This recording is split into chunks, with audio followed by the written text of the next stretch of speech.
right. Good evening, everybody. And how are we all doing on this December weekend? Hope we're all doing pretty well. Hello to Shakara, hello Maddock, and hello to Lord Misfits. So, time for the 53rd Sweet State. I am doing okay, Maddock. I've been a bit lazier today than I would have perhaps planned, but regardless, I've been doing a few things. Taking care of some more jobs here and there. Oh, crap. I just realised there's something I actually need to do before I start this one. Luckily, I had it to hand. Just give me a second to put it on. Hold on a second. I need to put this on my head. Okay. So, let's get this done properly. Alright, it's all ready now, I think. Lazy Saturdays and Sundays are the best days. Yes, they are, Shakara, indeed. Spent the day with your kids, watched Encanto and The Incredibles because my other one has fever. Disney fever? Well, hope they recover soon. So what is the Sweet State, you might ask? Well, the Sweet State is a monthly series, or rather a monthly live stream / VOD that I do, where basically I talk about the state of the channel, how things are, how things have been, and how they're going to be going forward. It's basically a monthly sort of talk about stuff related to the channel and myself. And so you have an idea of what's going to happen in the future, what has happened, and you get the idea. It's just to explain it to anyone who comes across this video randomly, who hasn't seen any other 52. And aside from that, apart from me talking about this stuff, you get to see me with a Santa hat on my head. Because it is the festive season after all. And of course, it means I have to wear this helmet of a hat. This helmet of a hat. This Santa hat. Every stream for the rest of the month. Pretty much. So first thing I'm going to announce is I'm going to be wearing this for all my streams this month. Because why not? It's festive, you know? Yes, well, you know. Santa helmet for when Santa goes to battle. Well, you know, Santa has gone to battle several times in a... Anyway. Yeah, pretty sweet. Oh, thank you, Shakar. Don't get hot-headed with this. So, yeah. Luckily, I still had this in my drawer somewhere. And I dig it out for this 1 month a year, and that's it. The end. Nothing else matters. Right, so I have a couple of things to go over as always. Some interesting things, although it's not a massive amount of big talking points, but there is maybe 1 or 2, and a bunch of other stuff as well. So as always, with the Sweet States, I start out by talking about my personal situation, how I, the person, am doing. And I'll try and go over some of that stuff now. So obviously, last in November, I did have another regional poker final last Sunday. Unfortunately, I did not make the final table. I came 46th this time, which was better than last time, I have to admit. At least I didn't go out during the first 2 hours on this occasion, but it was not a deep run regardless, and it was not as good as I would have liked, but it was better. It was an improvement, at least, over last time. And the pub I play in had a chance to win the team trophy for the team that lasted the longest, but unfortunately we did not succeed in this endeavour. Any learnings I took away?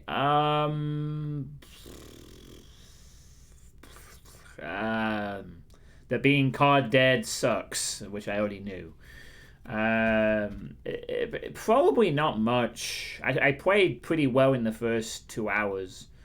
And the second hour, I literally didn't get anything to work with at a time when I needed to double up. I guess making moves is a thing, or maybe I could have been a tad more patient, but I didn't really have the luxury of being patient by the time I had to go all in with the hand I did. I was literally being dwindled away because I didn't get anything. And sometimes that happens. If you're not willing to make ridiculous moves and risk it, then you just have to. Sometimes you end up card dead. But I'm getting good vibes from you today. You seem to be in a good mood. Well, I'm in an okay mood. Very calm today. Maybe not so at what point earlier during my Dead by Daylight playing I was doing, but calm nonetheless. Just try to be calm as I can. So yeah, a little bit more success, but not quite. And but I'll have to try again next time if I can get there. The problem is at the moment it's been 6 weeks of the current season, and I have had no final table action. So I still have time to get there, but it will be more difficult each week I don't get any more points on the board. But otherwise, I am still, at times, enjoying my poker. I believe while I'm not really seriously putting an extensive commitment to it. But I am playing and enjoying it as a side thing. But yeah, that happened last week. Aside from that, I'm still on my college course, which is thankfully taking a break for Christmas. Hey, all we can ask for is that you enjoy what we are. All we can ask for is enjoy what you're doing. Yeah, definitely. Cigar, definitely.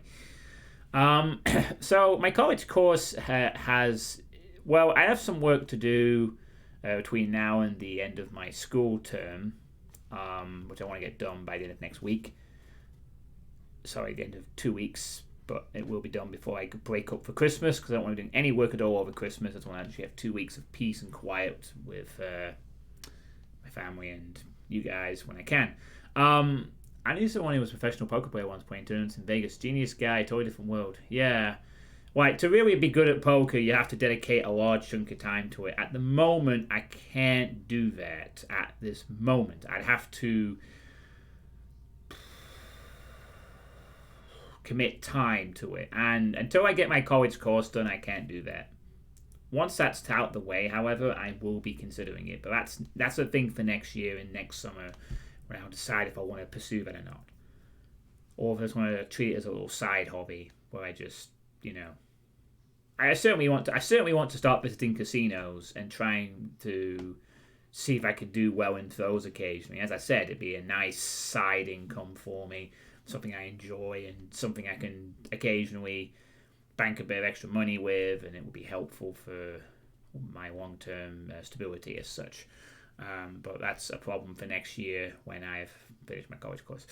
But so far, the college course actually hasn't been too bad in terms of being a time sink. It has taken up some of my afternoons on a weekend, but so far I've kept on top of it relatively well to the point where, yes, it's a pain in the ass to do for a few hours, but I haven't let it interfere with my streaming time too much as of yet.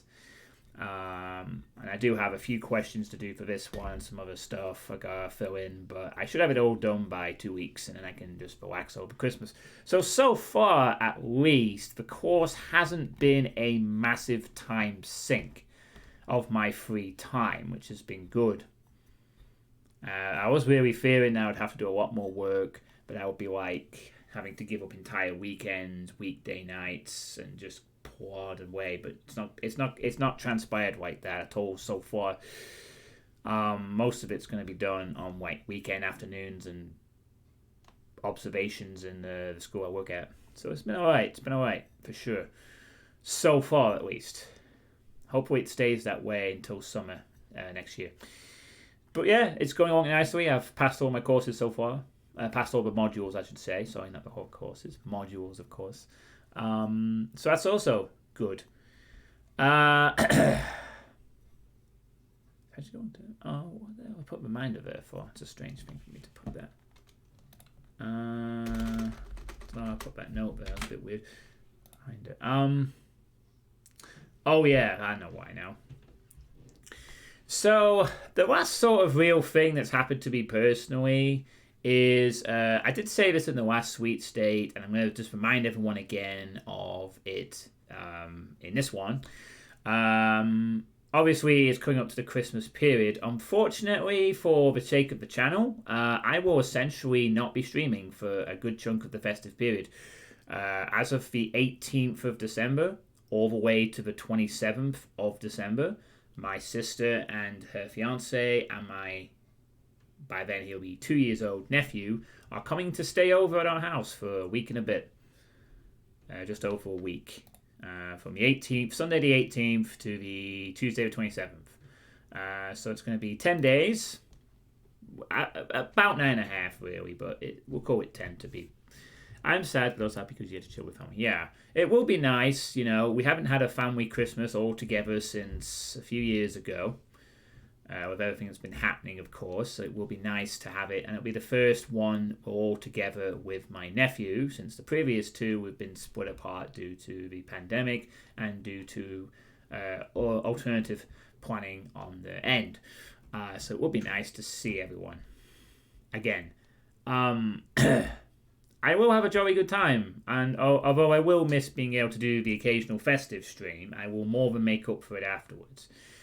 But regardless, that is going to be a no-go for streaming. I mean, theoretically, I could, but because I've got a nephew over and because the content of my stream is not exactly sunshines and fucking lollipops, at the best of times, I don't exactly want to give my nephew, who is particularly, kid-friendly, and also the fact that he copies a lot of what he hears, and the last thing I want him to start copying is Uncle John swearing at revenants.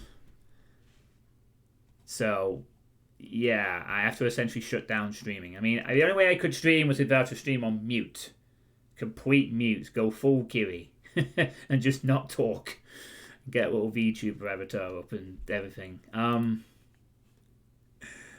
All the years we've heard so much from your sister's visit, so much that I went asking you to grade it from us almost. Talking for the teeth. That too. Neither stream nor streamer is kid friendly. Yeah, exactly. I mean, it's not. It's and also the fact is I shouldn't really be trying to do that. I should be spending time with them, which is what I will be doing. Obviously, you know, it'll be fun and I can do some other stuff. But yeah. So from the 18th to the 17th, unless something weird happens, which I doubt, essentially I won't be streaming. It'll be like my Christmas holiday. So no streams from then. Because of that, I have to be kind of careful in what I start playing for the rest of the month. I will talk about that a bit later on.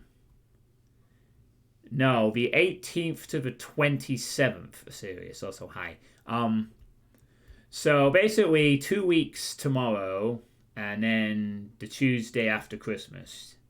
So they go back on the 27th. They arrive on the 18th. So yeah, it'll be a long one. A bit of the longest stay they've had here, actually. They have stayed over like 6 days before, but this is over a week. So it will be a lot to do. And also part of the reason is because this room ends up becoming my mum's bedroom, and she goes to bed early. So essentially, I won't be able to stream past 10 o'clock anyway. So yeah, there's no streams. There's no streams.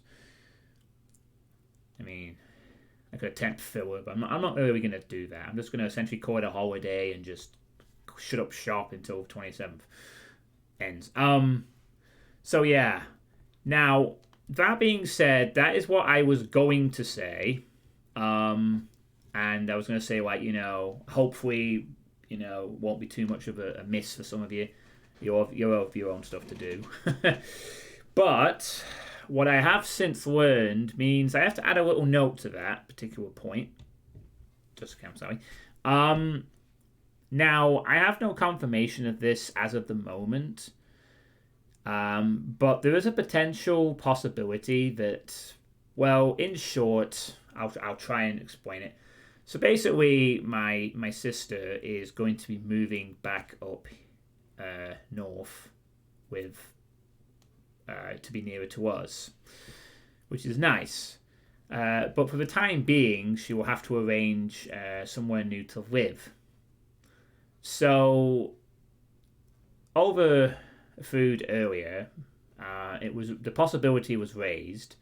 My mum suspects anyway that my sister might want to stay over at our house for a bit while she finds a new place to live with the family. Now, there's been no official word on that. It's not like I actually know, but it's just a feeling my mum has based on what she's talked about with my sister. So while I am off streaming from the 18th to the 27th for the holiday period, if my sister does decide to move into this house for an extended duration while she looks for a new place, then, well, let's just say my streaming absence might be longer than expected. I.e., I won't be streaming until they've left. Because the same reason why I'm not streaming during the Christmas period will be in effect. I.e., I won't be able to stream while my nephew's here. And also there'll be a lot of disruption with them coming in and out, and, So, there's no official line on that, and it might not happen that way. But what I'm saying is there is a possibility if my sister chooses to stay over here and use this place as a temporary house while she gets a new house set up nearer here where we live, so she can have her own house. She won't want to stay here for like months and months, but she might be here for like a month or so until she gets a new place set up. Because the fiance's job, the new job that's up here, which is why they're moving back up here to the north to live with us, to live nearer to us, starts in January. So she has to basically find a new house in a few weeks. Well, I hope if they need it, they find something quick, but if that is the case, make a little stream for us to know. Yeah, and if anything like that does happen and I get any word about it at all, I will let you know. 100%. Even if it's just a video, I'll post a video. I'll let you all know. I won't just disappear, because trust me, if literally I'm not going to be able to stream for a month, for one thing, I will be kind of a bit annoyed at that. Even though it's obviously for a good reason, it will mean that I'll be kind of, I'll be missing out on something I enjoy. But at the same time, I understand that if it needs to be done, it needs to be done. And it will only be temporary. My sister, she needs a place, so be it. I'm hoping that doesn't happen, but I'm just letting you know it's a possibility. So if that happens, I'd let you know. I'd post a video. I'd post on Twitter, on Discord, wherever, to say I'll be out for however long it requires. So for now, the 18th to the 27th is definite. After that, depends if my sister decides to do what we suspect she could, or whether she goes back. That's not a great opportunity for spending more family time, actually. Well, yes, but it would, but it would mean that I would be. That's all I'd be doing. I can imagine the but part. Yes, there is a but. And the but is, this is part of what I unwind to. If you take this away from me, I would just, I'd love to spend the time. It'd be great. But obviously, I'd have that little void where, what do I fill it with, And I would miss doing it because I really do enjoy doing this stuff. I have done ever since I discovered it in 2009. It's something I look forward to doing. It's just something I enjoy. I genuinely enjoy. I like my family, but I also like this. You take one away, I'm going to be gutted for a while. So I'm just letting you know that's a thing. Obviously, no fish. So yeah, I want to repeat myself, but you get the idea. So I'll keep you posted. I'll still have a week plus absence regardless, but as I said, I will make up for it once I'm back online afterwards.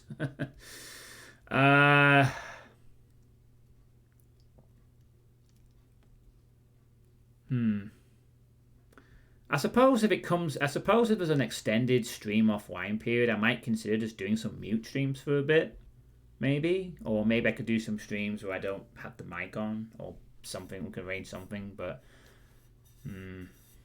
I'll cross that bridge when I get there, if there's a bridge to cross at all.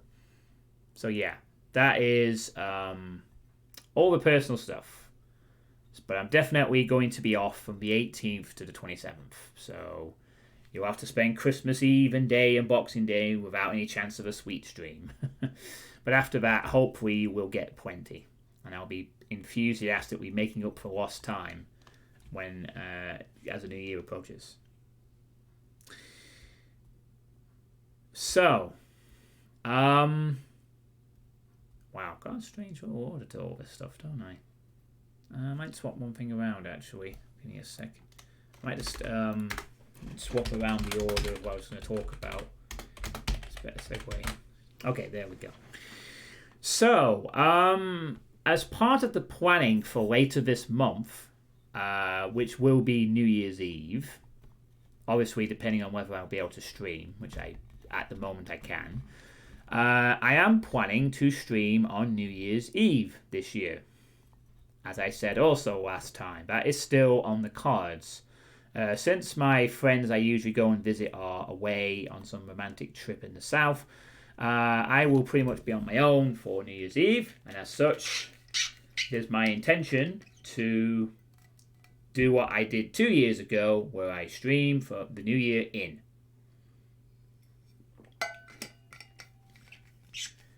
Kegger party, yeah. Well, as long as it's non-alcoholic, because, by the way, 3+ months, no alcohol, still feeling pretty good. But yes, I could do that. I only have one problem, however, with the New Year's Eve stream.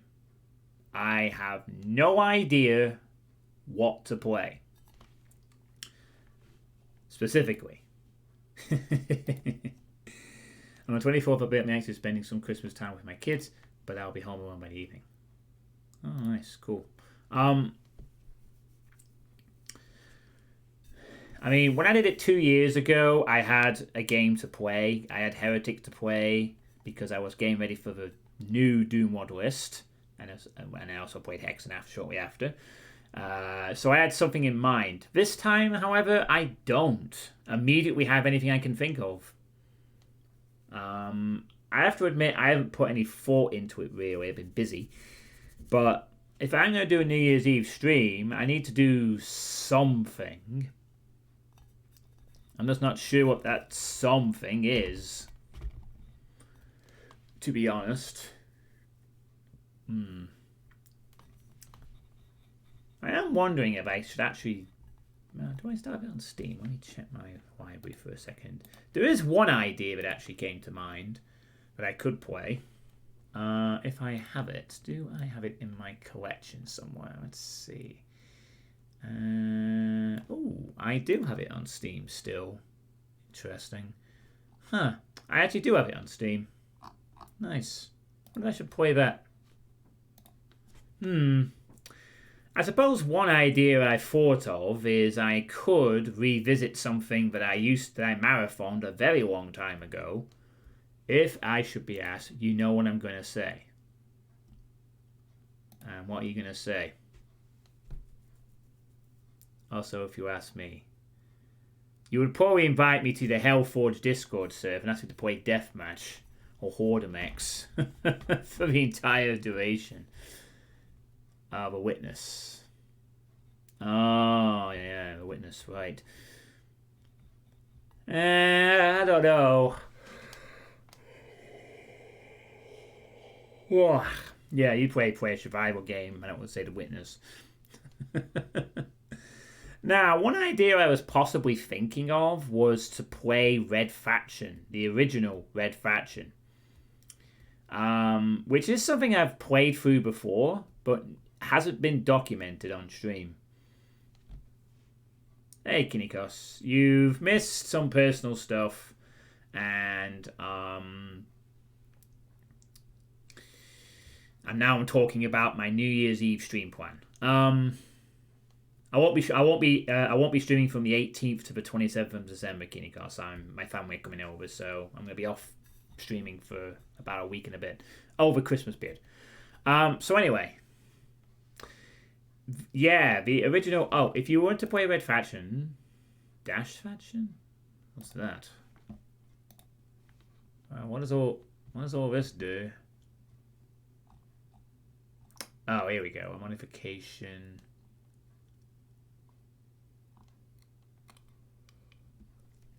Oh, okay. I guess I could take a look at that. Sure. Thanks, Kinikos. Much appreciated. Yeah, I mean, that's just one idea. I did actually play, as I said, I have played through the original Red Faction. It was a very long time ago on Dope Lives. It was never the archive was never saved. I think there might have been one video, but it's either been lost to time or whatever. I'm not actually sure if there actually is a video out there of me playing. I'm just gonna check. I'd be very surprised if there is, because I don't think there ever was one.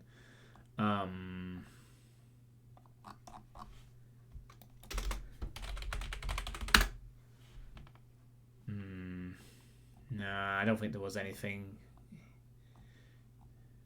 Or if there was, it disappeared to the depths of time or whatever.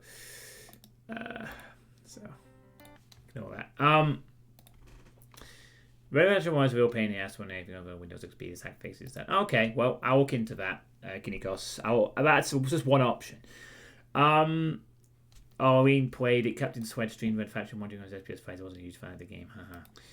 Yeah, I mean, the reason that I'd play Red Faction is, one, it's a kind of game you can sort of marathon for over like a 6 or... I mean, it took me about 11, 12 hours to beat, and I do remember doing it in one sitting too, I think. Don't know why. I think I just started playing it and just didn't stop back in the day.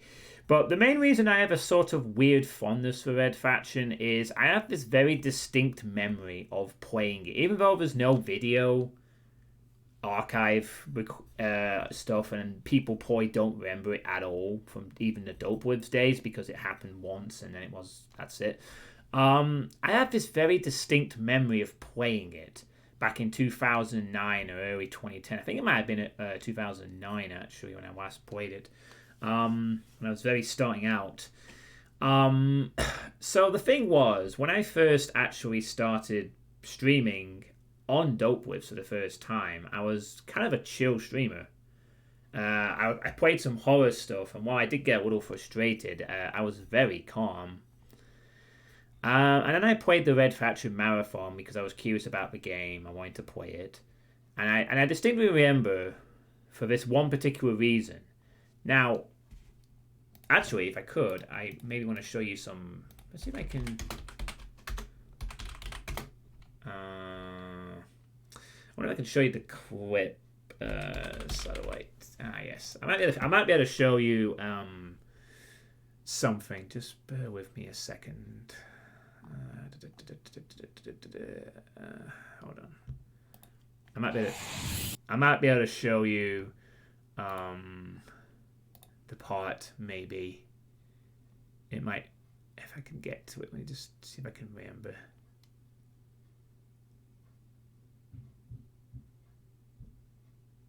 Okay, well, it's before then. Sorry, I didn't point this out ahead of time, so do bear with me. But I do remember. It's what part it is specifically, if I can find it. Second half of the game.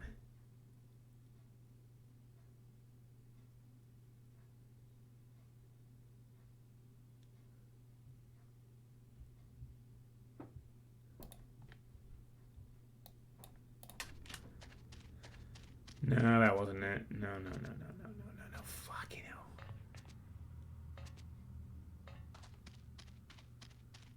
I can't remember. Bloody hell.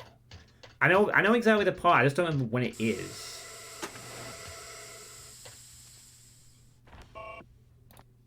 Over here. We're here to take Griffin to Eos. Thank God. Well, whatever. Let's get moving before...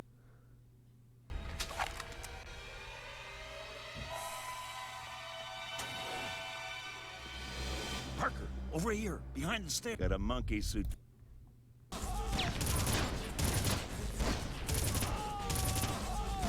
Hold on. I think I'm close to it. Bear with me. Yeah, here it is. Yeah, I found it. Okay, I found the part I'm looking for to show. So just give me a minute. Just checking everything. Yeah, I found it. Right. So I'm sort of flashing. So keep in mind, this is back when I was. This is not me playing, by the way. This is from the long play. So there's this very specific part. If you've ever played this game, you know exactly what's about to happen. Right? So here's the cutscene for the game. You go to the satellite control bit. Hope this works. And I remember this very clearly. Keep in mind, this is... I've remembered this ever since I played this part. Hold it right there.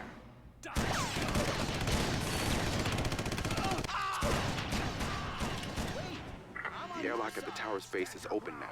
There you go. I hacked into the security system and overrode it. Wow, this guy gets so lucky. Not even kidding. He must be... I think he's playing on a lower difficulty. There's no way he's playing on hard and normal here. Which is fine, it's a long play. Alright, so... He's not... First of all, he's not playing on the highest difficulty, surely, because there's no way on earth that he would have survived that. Right. Okay. So, I want to build the picture for you of this scene, right? Up to this point in the game, everything is reasonably okay experience. It's decent. There's been some ups. There's been some downs. It's been an okay game. Not too bad, yeah? You know, you got good weapons. The fighting's decent. Scenarios. There's a stealth section that's stupid, but it doesn't last very long and it's easy enough. Because this section is bullshit. That's why. Now, I want to paint a picture for you. Okay? Up to this point, this is your introduction to the mercenaries. These are the mercs. You end up fighting these guys for pretty much the next hour of the game. Or however long it takes. You end up fighting these guys for pretty much the rest of the game. Basically, they come in, they're here to take over and do stuff, whatever. So up to this point in the game has been reasonably decent. It's fair, there's hit scans, there's weapons, there's fights. It's fine. It's fun, entertaining stuff, right? Now, the first thing to know is as soon as you come out of this cutscene, you have to deal with these two guys. These two guys immediately start firing as soon as you are... I'll have to do this in slow motion, so we'll slow it down. These guys immediately start firing at you as soon as you begin combat. Now you turn to face them, obviously. Sorry. So that's your first sort of shot you get, right? They're already attacking you, blah, blah, blah. So you're immediately under attack by two guys, right? Immediately. As you can see, they fire at you before you even get a chance to react. Your camera could be wherever, right? The thing about the mercs is they use a different type of assault rifle.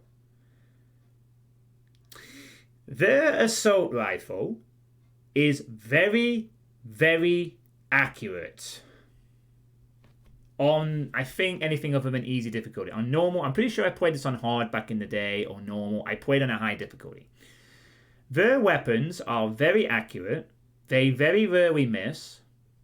Yeah, they use a semi-automatic sniper rifle, and they are accurate. But so are you.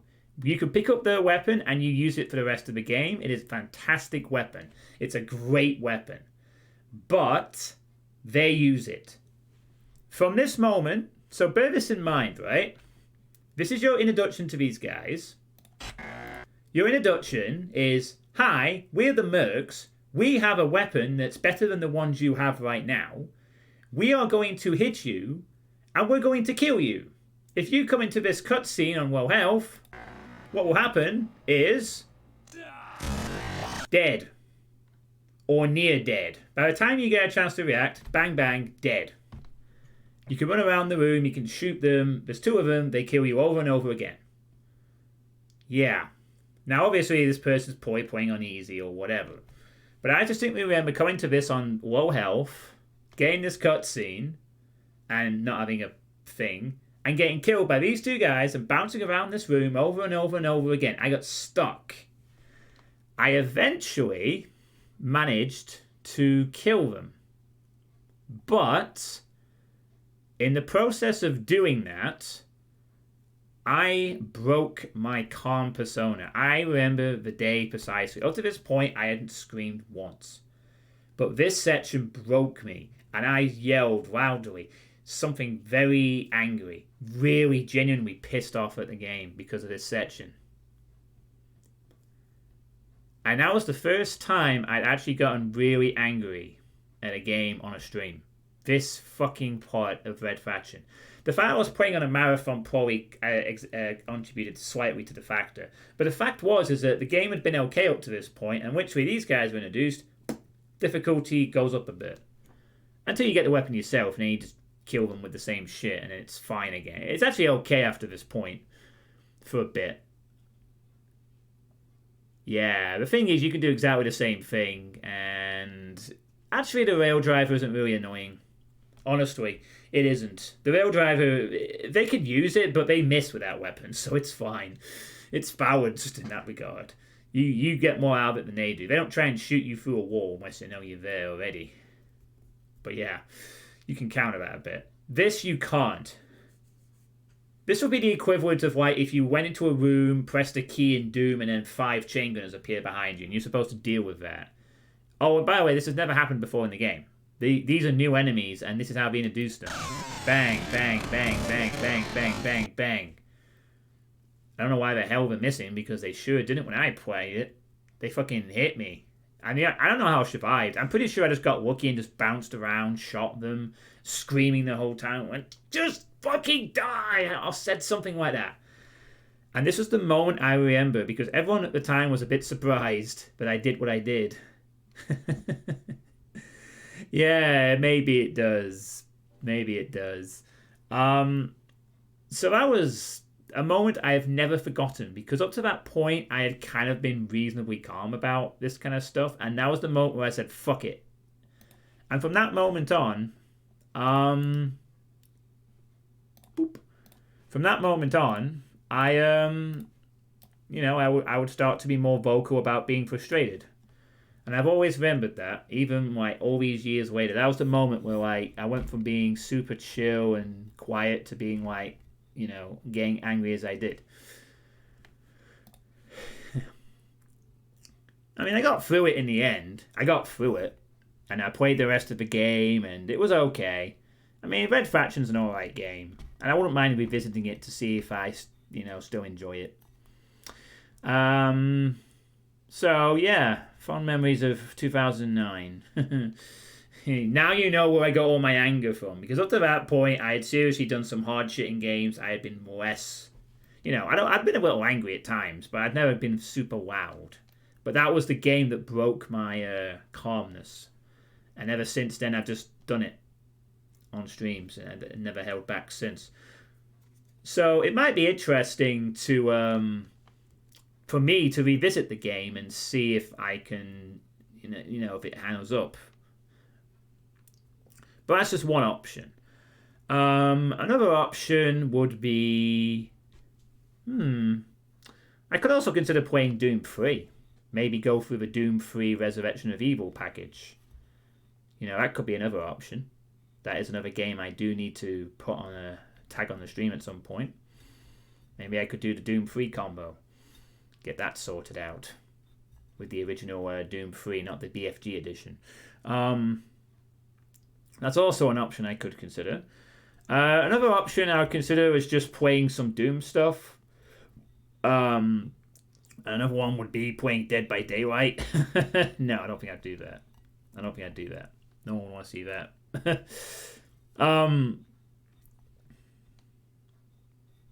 But I'm kind of struggling to think of something I could play. What about... You keep mentioning that. I don't have either of them. I don't know. I do have enough games to sort of pick between. It's just a case of, do I pick one? Is there something out there I could sort of play over a New Year's Eve period that's kind of short-ish? Oh my goodness. Everyone wants a survival game. Stop it! Stop it! Now! I'm not playing survival game with you.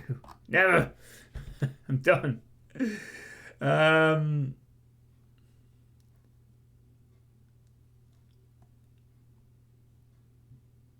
also got Fashion Police Squad. Oh no, I'm gonna play that at some point in the future.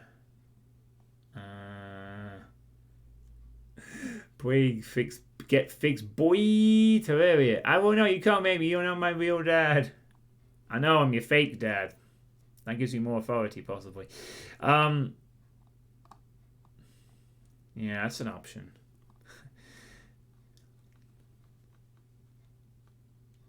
Yeah.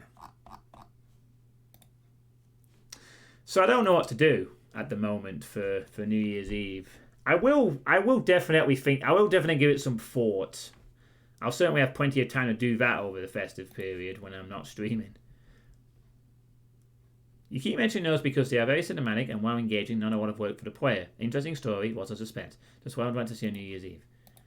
I'll put it into consideration, Maddock. You already have guaranteed ideas for that day, John. Oh, what ideas are those?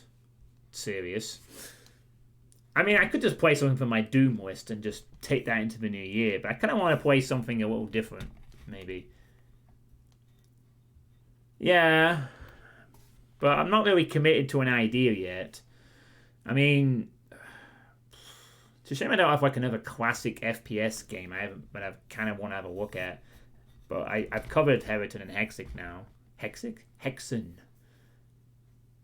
Yeah, that's true. There is also Sin. I could do that. Maybe I could play Sin into the new year, but not really interested in watching Doom all New Year's.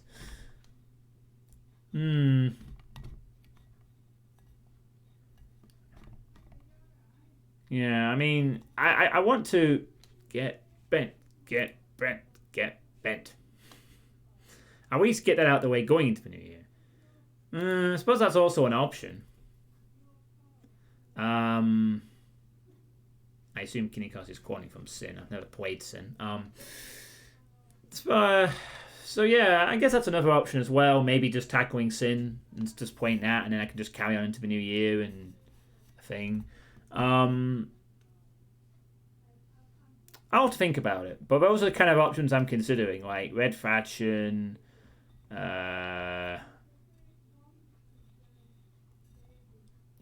Doom 3, Sin.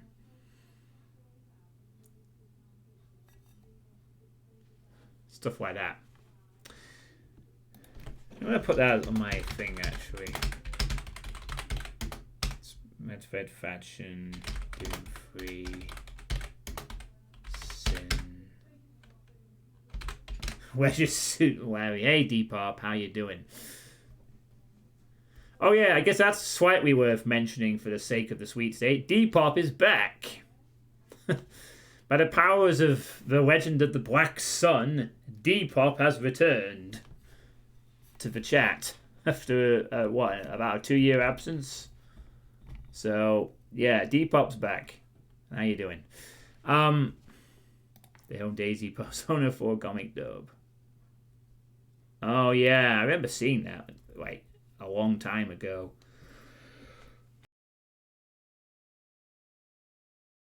I know too much about the story of Persona 4 for some reason. That's why I can't really play it.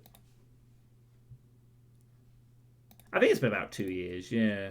Or close enough to 2 years, at the very least. So, yeah. I will have something in mind for New Year's Eve. I will definitely conjure up something by the time it's the 31st. Of course, if I'm not going to be able to stream on New Year's, I'll let you all know. But my current intention is very much to do a stream going into New Year's, starting and passing over the New Year into 2023 with some video games. So I'll think of something.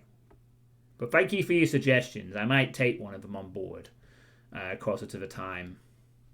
I'll have to think my options over. I definitely am leaning towards playing like either a full game at something that I'm kind of wanting to play, or just that really. I don't want to play like necessarily a Doom thing, or I don't want to sit there even play like Dead by Daylight or Fall Guys or something. It feels like I need to play a full game and try and get it done before the new year ends, sort of thing. Oh shit! I just realised there's actually something I didn't check out the other day that Drauken linked to me. Just give me a sec. Yeah, okay, give it back. No, not that. Something I didn't actually check. But yeah, I completely forgot about it. Frictional Games announced a new Amnesia, didn't they? You shut up, you. Discord. Yeah. I forgot about this. Not now. What the hell? Okay, is there a... Oh, okay, what's this? Ooh, right. Gonna put this on real quick. Ooh, no, not that. I just move my webcam away for a sec again. Yeah, so... I'm sorry, this is completely random. You're not even a real game. Shoot. Yeah, I'll talk about Dead by Daylight in a bit. Don't worry. Did I play Penumbra? Oh, yes. I played Penumbra way back in the day. I liked the Penumbra series. Well, to be more accurate, I liked the first two in the Penumbra series, and the third one was just was terrible, and it felt like a pretty level kit expansion pack, which it kind of was. It was a disappointment. But Penumbra was good. Yeah, I mean, Penumbra had some advantages over Amnesia to some regards. I to be honest with you, Soma's the best game they've ever done. They won't be able to top Soma. Soma is just fantastic, even though it has not as much scares as Amnesia directly. It has a different kind of existential dread to it, which is brilliant. It's the best game. They're not doing anything better than that unless they're not getting better than that. But Rebirth was pretty good last year. I mean, Rebirth wasn't really anything too special from them, but it was a decent story and was entertaining enough. Although I did feel it kind of covered it retread a bit too much ground, but it was an interesting story. And they tried some cool stuff, I'd like to see him take some inspiration from Scorn, actually. It'd be nice if they could take some Scorn inspiration for the new one. Yeah, exactly. Like, you sometimes know when someone's hit their peak, and you know they're never going to be able to replace that. So, I've not seen this trailer before, but apparently Amnesia are dropping a new... Frictional Games are dropping a new Amnesia game next year. I've not seen this before, by the way. So, this will be my first reaction to it.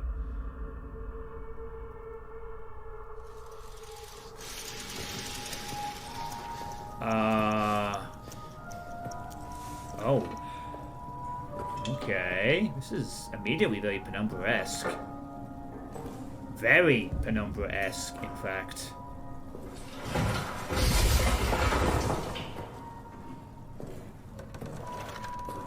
Oh, maybe not anymore. Wait, a gun? Oh. Limited ammo, I see. The bunker. It showed the gun with one bullet. Oh, wow. Hold on. There's something I have to play now. I have to do this. I'm so sorry. I'm gonna have to do this now. Oh, God. Okay, let's have a look at this in a... So you got a wind-up light thing, it looks like. And a clock. Kind Kind of like in the previous game where you had to hold something for a while. Like an artifact. You had that artifact, didn't you, that you held out for ages. This does look nice, though, I have to say. Yeah.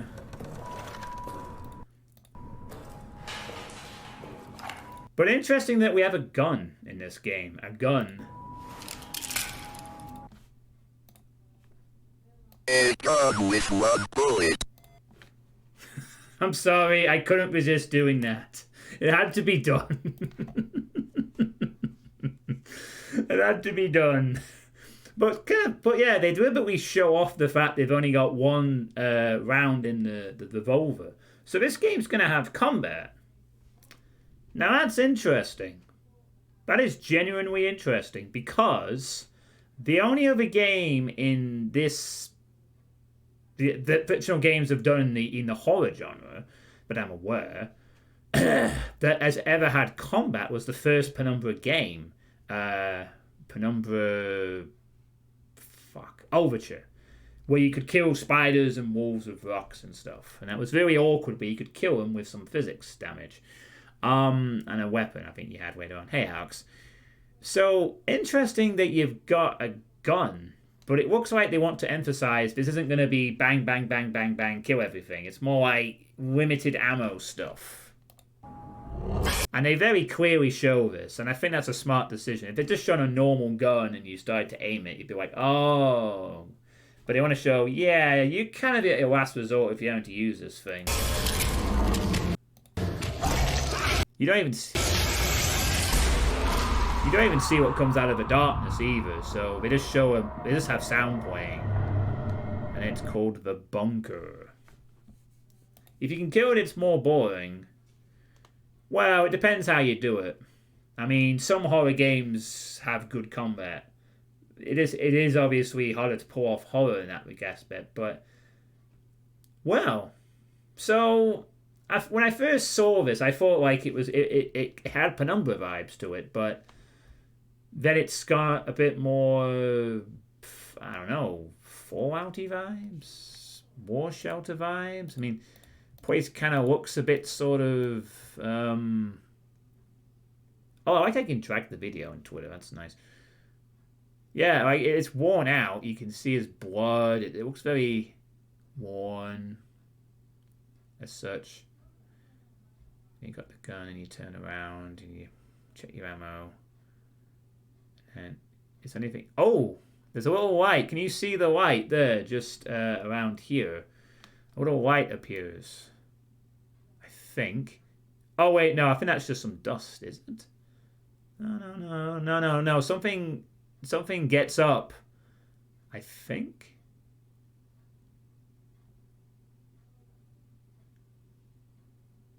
Oh no, I think it's just some dust actually.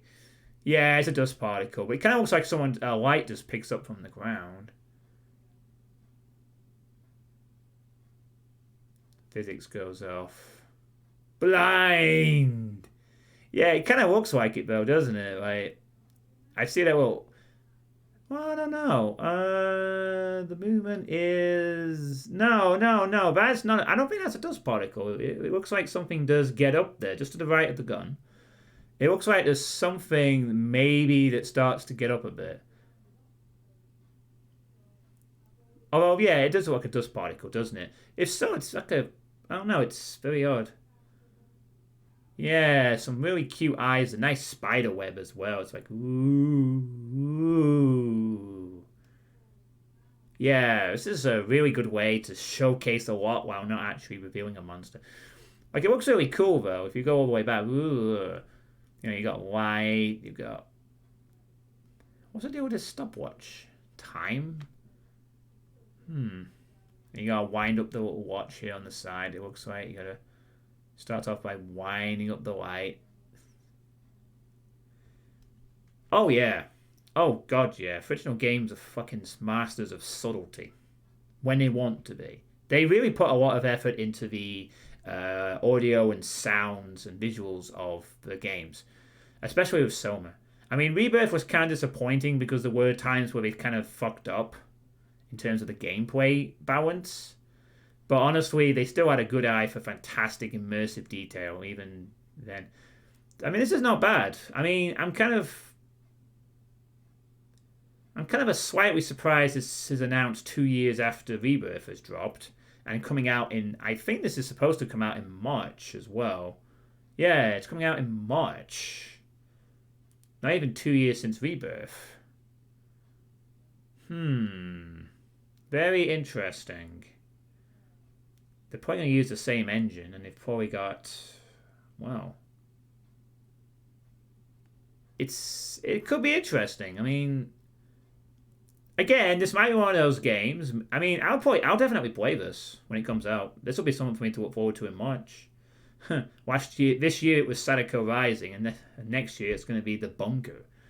It looks nice though. I mean, I could probably say right now that this game will probably be like Rebirth. It probably isn't going to do a lot of different ground kind of thing. It probably won't be as good as Soma or Dark Descent, but I reckon it'll be interesting. I reckon even if it's not that scary, I reckon it'll at least be interesting in terms of a story.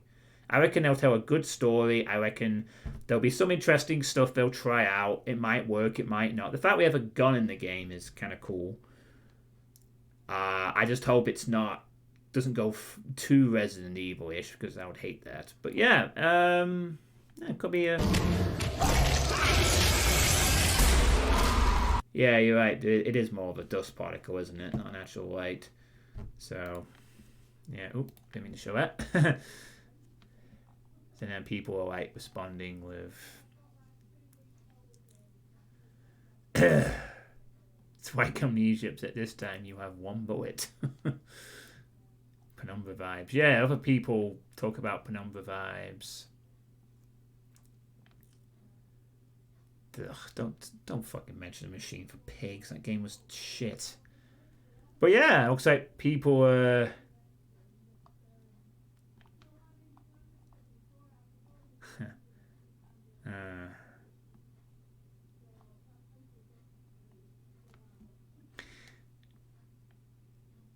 Well, that's that. So that's that little thing. Yeah, it kind of did. Hope the watch allows time freezing mechanics. Yeah, we'll have to see. I think they'll probably have very different gameplay mechanics. I doubt it's going to be the same, but we'll see. So, Machine for Pigs wasn't that great, but it had a great title. Well, the thing is, A Machine for Pigs had a decent story going for it, and it had one really cool part where the pigs are unleashed across the industrial landscape. Like in the middle of the game actually gets pretty interesting for about 20 minutes. Like when you have to actually run away from the pigs in the outskirts, they're unleashing the population, you hear the sounds of fires and chaos as they run rampant through industrial Britain or whatever it is. That's the best part of the game, in the middle. It's just a shame that before that there's really terrible, shitty, very simplistic game design and everything else around it. You know, it's more about the experience of the story than doing anything interesting gameplay-wise. I mean, you could argue Rebirth did that, but Rebirth still had solid gameplay elements, and at least it had some attempts to be semi-scary when it wanted to. Albeit, Rebirth suffered from being a very average combat-wise. But, you know, it had more cool bits in it. So, yeah. But it was still terrible, you know. I never played Justine, which was the weird, very small stuff. But yeah, I had something for me to look forward to next year, which is great. So I'll play that in March, and it'll be fun, hopefully. Shame it's not coming out in October for another Spooktober, but March is good too, I guess. What game was that, Kinikos? Yeah. Okay. Actually, I'm going to check I'm just swimming it. I want to check the halftime score of the Argentina game. Oh, Argentina winning 1-0. Messi has scored. Looks like they're going through. So, yeah, looks like Messi's going to... That's why I'm not watching the football tonight, because I figured Argentina will beat Australia, so we're not really too bothered about that one. And also I want to get this... Well, I never. How rude. Here's your favourite cutscene.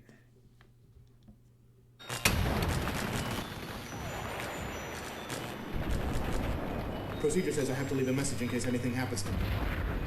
Wow, Well, if anybody 90s else does this, I FMV. guess I'm dead, so I can tell you that Nataka sucks. You sons of bitches hung me out to dry. 10 years I've been in deep cover and you bastards can't even send me a pickup. Well, if you want to save your glorious corporate future, go find my journal. It's under a rock at the base of the Argus Dam. But personally, I think you should shove it up your ass. Wow. That'll be something. Oh, by the way, John, Proverbial and my new deathmatch maps will be tested tonight on the Hellforge stream. Ooh, lovely. That'll be fun. I may or may not join in later. It depends how I feel. You guys, it tends to be that by the time I'm sort of in the mood to do that kind of stuff, you've finished, or it's too late for me or whatever, but find my journal, it's under a rock. Yeah, that was like 90s FMV-tastic. Like, honestly, seeing the graphical quality reminded me of the old Command and Conquer things, actually. Strange game, Kinigar. Strange little game. So, yeah. So moving on, there is something I've recently been kind of sort of pondering about a bit. It's been an hour already, I can't believe it. And I've already deviated because of the Amnesia trailer, but at least I was glad I watched that. So there is a sort of, if you're wondering why the HUD is this massive double status bar cockpit thing, it's because in Gunmail you're controlling a remotely operated drone tank. That's how it goes when we distract you. Whoa. Well, that's fine. That's what happens in the sweet states. I get distracted. Okay, that's interesting, Guinigos. So I think I have to start it from about here. Oh no, it is starts a bit earlier than that in the video that I want to show. Fit in places that people can fit, yeah. Oop, that's not the right thing I wanted. Wrong one. So as you all know, over the some of you've known about this for quite a while. I've probably mentioned this every so often. And I know that some of you probably get tired of me saying it because I've been saying it for so long now, it starts to feel a bit meaningless in some aspects. But you've probably heard me in the past talk about, like, you know, trying to sort out my anger issues when I get frustrated at playing a game, kind of thing. You know, you'll be familiar with the rhetoric that I spew out when I talk about that. You know, I want to be better in this regard. I need to look into what I do, etc., etc., etc. Blah blah blah blah blah blah. And in the past, this has caused some kerfuffle because people have said to me that there's not much I need to work on. And, you know, I feel that I do have to improve a little bit, or can improve a little bit. The English is no good boring because human part or human, that's very interesting stuff. Yeah, it's more of a case that I would say in the past, you know, that I would need to improve. And others would say, well, actually, everything's fine. And we'll let you know when you get out of line, kind of thing. Or, you know, it's not as bad as you think. I mean, you'll remember when I did that playthrough of Jedi Battlefront 2 a year or so ago when I played with Pineapple in that little deathmatch thing, you know, and I thought I'd gone off and I remember it, you know, you may remember it from last year where I played that and I got really angry at the deathmatch and I thought I'd gone too far with my language with Pineapple, who was on as a co-op, was in the same game playing that. I mean, And I remember thinking at the time, "Oh God, I've gone too far," and I've really been pissed off there, and that's me being very angry, and it was too far. I need to apologize for that. And then afterwards, I watched the exact moment I felt I'd done it, and it was absolutely nothing. It was angry, but it wasn't like over the top. It just seemed like it in my head, and it's like, oh, this is fine. Maybe I was goaded on by a troll at the time, which didn't help, but it was like it wasn't as bad as I perceived it. And that was kind of a pivotal moment for me. But recently, on my walks all around, I've discovered the rather I should say, well, I suppose they called the teachings of, but the lectures of a famous sort of, I think described as a spiritual teacher with a Buddhist background called Alan Watts. When you couldn't tell by your time, yeah, I've been hypersensitive about this for years. So I've been recently listening to a lot of stuff. I mean, I just completely stumbled across this. It was on my YouTube recommendation one time. I just sort of saw a title and I was like, oh, okay, this guy sounds interesting. He talks about some cool stuff. And I've been listening to quite a bit of his lessons, and he says some interesting stuff, actually. Yeah, I might be doing the same. But there's one particularly one that has really caught my attention I listened to a few days ago. Lacking in wisdom, lacking in courage, afraid of death, afraid of pain,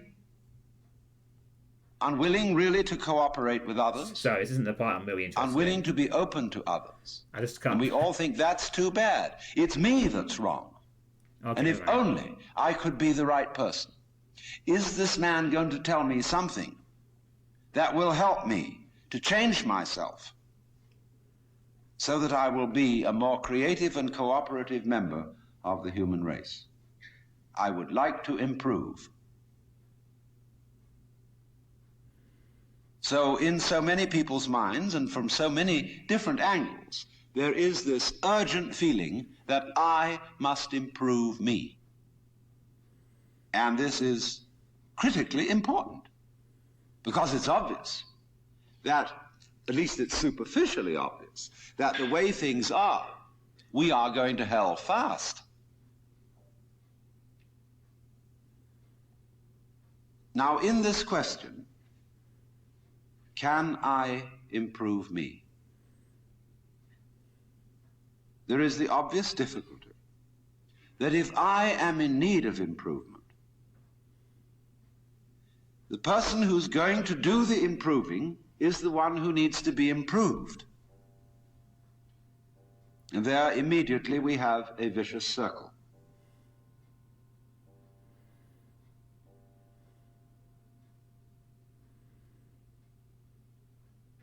See, we're always doing that. We're always finding a way to be one up. And by the most incredibly subtle means. So you see that, you see? And you say, I realize I'm always doing that. Now tell me, how do I not do that? I say, why do you want to know?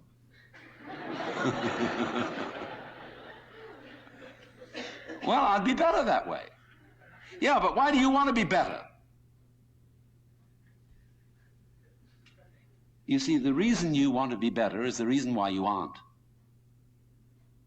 Shall I put it like that? We aren't better because we want to be. Because the road to hell is paved with good intentions. Because all the do-gooders in the world, whether they're doing good for others or doing it for themselves, are troublemakers. On the basis of kindly let me help you or you'll drown, said the monkey, putting the fish safely up a tree.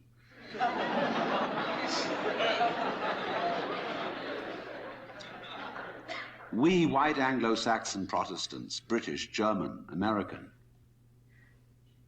have been on a rampage for the past 100 or more years to improve the world. And so on and so forth. I don't want to go on for too long with this. But What he just does is combine human positive psychology with something called non-dualism. Anglo's growth of elsewhere. Yeah, I've seen him sort of go off the rails a bit sometimes. I agree with that. But a lot of how he's described is that he basically teaches Buddhist teachings to people in the West. And this was like from a long time ago, like 70s, something like that. But some of what he says just really is some eye-opening stuff, in my opinion anyway. You've heard the words of Bob Marley. He also helped calm one down, but he still uses papers. So the point of me coming across this particular one is there's a sort of, I mean, it's a 15-minute video, but I think the idea, or rather this YouTube comment sums it up pretty nicely, what I'm sort of trying to get across with why I just played that for you for a few months. So someone says, I interpret this as, to actually become a better version of yourself, you need to accept yourself as you are. By continually trying to improve, we are never satisfied and never accepting anything, and so we fail. Sort of thing. So, for me, you know, I say for ages and ages, like, you know, oh man, you've heard me say it before in the past, you know, stuff like, oh, if only I could just not react to this challenge in a game. If only I could just be really calm all the time. And if only I could, like, you know, if something slightly irks me, I don't go and get pissy and annoyed and, you know, go on my little ranting or whatever. And you've heard me say that for, if you like that and you're not a religious type, I should totally be Waking Up by neuroscientist Sam Harris. There's a lot more to say about these kind of topics. You're touching the surface of a really deep sea there. Never heard of that. So, for me, you know, combined with also what happened last year with the Battlefront 2 thing, I think what I've sort of got to realise is, in a sense, I can't really force there's no need for any improvement, in a sense, because I have already improved, and anything else that happens, it's very natural. Like, whatever happens in that regard, it should happen naturally, in a sense, because as far as I could tell, I've always thought that there's something you learn in multiplayer games over time. When you eventually have to go again, you learn to suppress your anger. Yeah, I think that's something I've never truly learned. But the thing is that I think a part of me has always perceived these problems as being worse than they are. I get that. And a part of me always says, like, oh, hey, NASCAR. No, a part of me also says hello to NASCAR, of course. That is obvious, because I'm polite. But another part of me is like, yeah,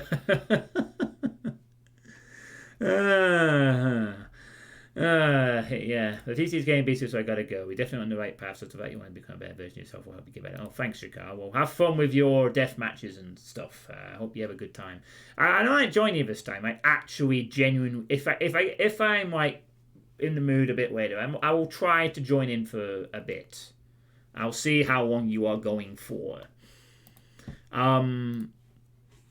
I am going to be doing some other stuff before then. Maybe like 3 hours or whatever. Like when I had to respawn in Quake 3 after 3 seconds, I couldn't afford to time to next make one. Yeah. Of course. So, I always come back to, and I think it's time for me to stop doing that. It's time for me to stop going, oh man, I wish I could improve. I wish I could be less angry. It's like, but you're already doing fine. Because if I think about it, if I really deeply think about it, the reason I think that my reactions are too much is because I perceive them to be. Because, yes, it's a reaction, it's a bit daft, but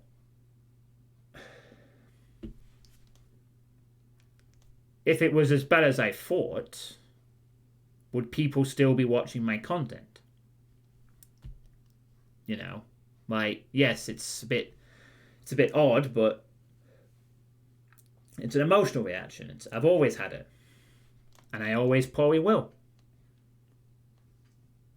Oh, you're going as well, Galactic Nova Space? I'm not ending the stream yet. I still got a few things to talk about. Unless you're just going yourself. But yeah, thanks for coming, Galactic Nova Space. So, if I think about it, all these years when I've said that, oh, wish I could improve, wish I could be better. You know, people are still watching what I do. That you can't observe from a neutral position. Perhaps.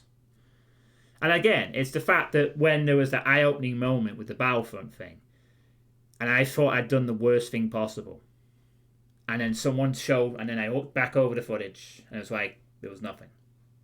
It was just normal. It was calmer than you thought at the time. And no doubt, it would be nice if I could react less. But at the same time, have I not already improved a bit? Have I not already sort of naturally worked on it a bit? And the fact is that, you know, even when I do react a bit, has it stopped people from watching my stuff? Are there people out there nowadays, as of the moment, as of right now, that have said, when you got angry at that Revenant in Doom, I stopped watching your channel? You know, have I lost viewers and followers, and, you know, is my channel banned? Has my channel been blacklisted? Is my channel declining because I get so angry that people get turned away? Or is it not the case? Because it's not as bad as I think. It's a bit daft, sure, but it's part of my emotional reaction. And it could always be slightly improved, but does it need to be? And if it does, it should happen naturally, over a course of time. You know? I mean, I put in this, and this. I didn't review that one for some reason. You know, I put in these, for instance. And if I go too far, people in the chat say to me something. They say, hey, you're getting a bit too, you know, angry at us for no reason here. You know, like when I got annoyed at Serious Cacodemon for a moment during one part of Tag 2. You know, where I was being a bit toxic, and then I calmed down and apologized for it. You know, but that's just doesn't happen as too often. You know, and the screeches on, yeah, that something that was annoying. And the point is that if I was really, if I really needed to improve in that regard, if I was really as bad as I thought, Serious Cacodemon would have walked away from the stream that night. He would have said, "I'm not watching this. I'm gonna fucking leave. You're a horrible, toxic individual, Mr. John Suitepee. I'm gonna leave. I'm done. Fuck you. You're gone too far." You could redeem Calm Down 68 times. Well, you could, if you want to spend your points that way, Depop, you could, but then I'd ask you 68 times why you just redeemed it. Have you ever actually watched Have you ever actually watched videos of people who have serious anger issues? It's a completely different thing, really. I'm only more than halfway to the kill the stream redemption. Oh my goodness, you're saving up for that, are you? The one where the stream finally gets killed. Oh, time to hug Cherry. Hey, Cherry. Do you think I get too angry? What do you think, Cherry?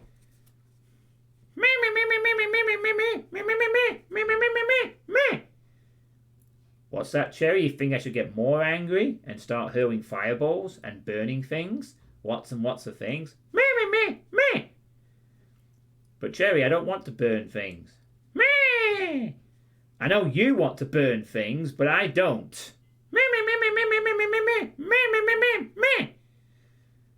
And no, Cherry, I'm not going to start killing people either. That's not very nice. Oh, wait, so you said, Cherry, killing demons is different. You know, demons are just, except for you, obviously. Demons are horrible. You know, you're an exception. You're a cute pushy. Now give me a hug. You will always be loved, Cherry. Until this gimmick gets old. But anyway, go back to your closet. Don't be, it's not a Britney Spears video. You didn't see that response. People who have serious anger issues. Yeah, I mean, I used to watch, like a few years ago, I used to watch compilations of Salt. Of people who... It was Salt compilation, like, where people got angry at video games. And I saw some really bad stuff. So I know that, by comparison, my reactions aren't as drastic, but I've always viewed it as like a sort of a... I mean, don't get me wrong. I mean, there are certain instances that people have to return for quell. Yeah, well, that was, you know, I get what you're saying there, D-Part, but that was a different kind of thing in your case, and that's been resolved. That's when I kept stupid trolls around, which I don't do anymore, and things have improved ever since. So, you know. I'm talking about, like, when I got angry and, you know, that. But the point I'm trying to make is that, you know, instead of me sort of focusing on it every so often when I have these reactions and going like, oh, I need to improve, it's like, just let it happen naturally. You know? The people in the chat will keep you in line if you go too far. You'll know yourself if you need to calm down a little bit. And it's not as bad as I think, you know. If you see something who is deeply saving, you see a person, how they are suffering terribly, and they have no one to learn to do and help to carry and means hurting others. Okay. So what I've decided to kind of do from after being inspired by that, by some of the words of Alan Watts and past experiences of my own, is I'm just gonna try not to mention it. You know, the desire to improve on that front. I'm just gonna accept the fact that, yeah, I do get a bit knee-jerk reactions to difficulty, but that I also keep within a reasonable limit, you know. And I think that's something I have to accept. I can't just keep going, oh, I could improve, oh, I'm going to improve. It's like, but you're already fine. Everything's fine, really. Yes, it's a bit of a thing, but it's part of who you are. It's part of who I am. And that's not going to change really too much, even if I was to spend years on it. I mean, yes, it's slightly immature sometimes, but it's not as bad as it used to be, and me focusing on it too much might be detrimental, you know, when there's other things that could be improved instead. Or rather, I should say, other things I could accept instead, you know. Obviously, some things have to be improved on, but that's not one of them, I think. I think it's time to just finally bury the hatchet on me saying every few weeks, whenever I have a slight angry moment, oh, I need to improve. It's like, let's not just say it anymore. Let's just let it out and then move on, kind of thing, you know. If you don't define what enough means for you, you'll never have it. It's true for money, but also everything else, like improving the way how you deal with your feelings. Yeah, I mean, the ideal thing that I want to sort of achieve when I do these streams is to hit that state of a flow where I'm just streaming and I'm having fun, and then the next thing I know, 3 hours have passed because I'm just engaged with what I'm doing. You know, this is just me playing, having fun, talking, everything's going nicely. You know, that's when I really enjoy it, when I just completely can lose track of time because I'm that immersed in the game, in the chat, in the whole live streaming experience that I can create. It's fun. That's what I enjoy doing. And me taking a step back and going, oh, I need to sort out these anger problems, instead of just saying, well, that's just my reaction, and I know it's going to disappear in a few seconds, and then we'll move forward. You know, I might say some dumb shit, but I'll usually call back if I do say some dumb shit. It's not like I say some dumb shit and then just stick with it. I tend to be like, well, fuck you, and then I'm like, oh, you know what, maybe I shouldn't have said that. Oh, I see the perspective. Oh, I see why that's the case. Because of this perk or this mechanic or my own fault or whatever, you know. That kind of thinking. So, that is me moving forward, in that regard. And that's all we can. That's all and that's something I'm trying to do. Just move forward. Don't work in the past too much, Try to live for the here and now. You can't do anything about the past. Can't change it. And the future is just the same. It's not happened yet. And all you can do is try to just learn and genuinely just try to be happy with the existence of all things. Well, yeah, exactly. And many people have too.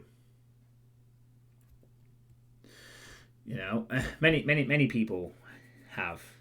I mean, I have over 2,000 followers, and when I play Doom, I get about 30 or 40 viewers average. If I had been a horrendous, horrible, toxic person, I would have got nowhere near this level of moderate, minor success.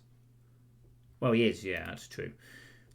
Over these years, I would have been banned off Twitch, I'd have been blacklisted, no one would have watched me, and I've been cursing and saying stuff, When you feel like you're also been in a state of anger, you might want to ask yourself, do I enjoy being angry right now? Sometimes the answer will be no, but sometimes the answer might be yes, and then it's okay to go on with it. Do I enjoy being angry?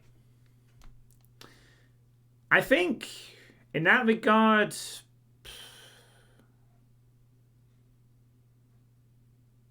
yeah, that's true. It could have been a bit more epic, I suppose, serious. I suppose that is true. I mean, sometimes, well, I learned not to make forward bot jokes anymore.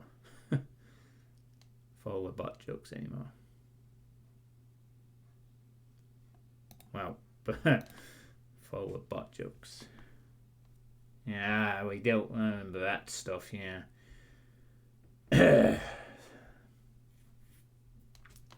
And from that experience, I in the past, I learned not to keep around the toxic people, and we got rid of them. And that's a lesson learned in that regard, But yeah, I guess I do just want to be angry for a very short period and get it off my chest. I'm frustrated. I lost. It's annoying. Yeah, I don't mind. I get the bots, but you just ban them. I've not had as too bad. I mean, I remember when the bot spam used to be a bit worse, at some point earlier this year, at various points. It just seems to be the odd bot every so often now. And it certainly wasn't that time when I got 1,600 extra followers out of nothing one time. Do you know that ED worked hard on me getting me banned in 8 channels after that whole thing? He worked hard on getting me banned in 8 Doom channels. I did not know that, Depop, but that's...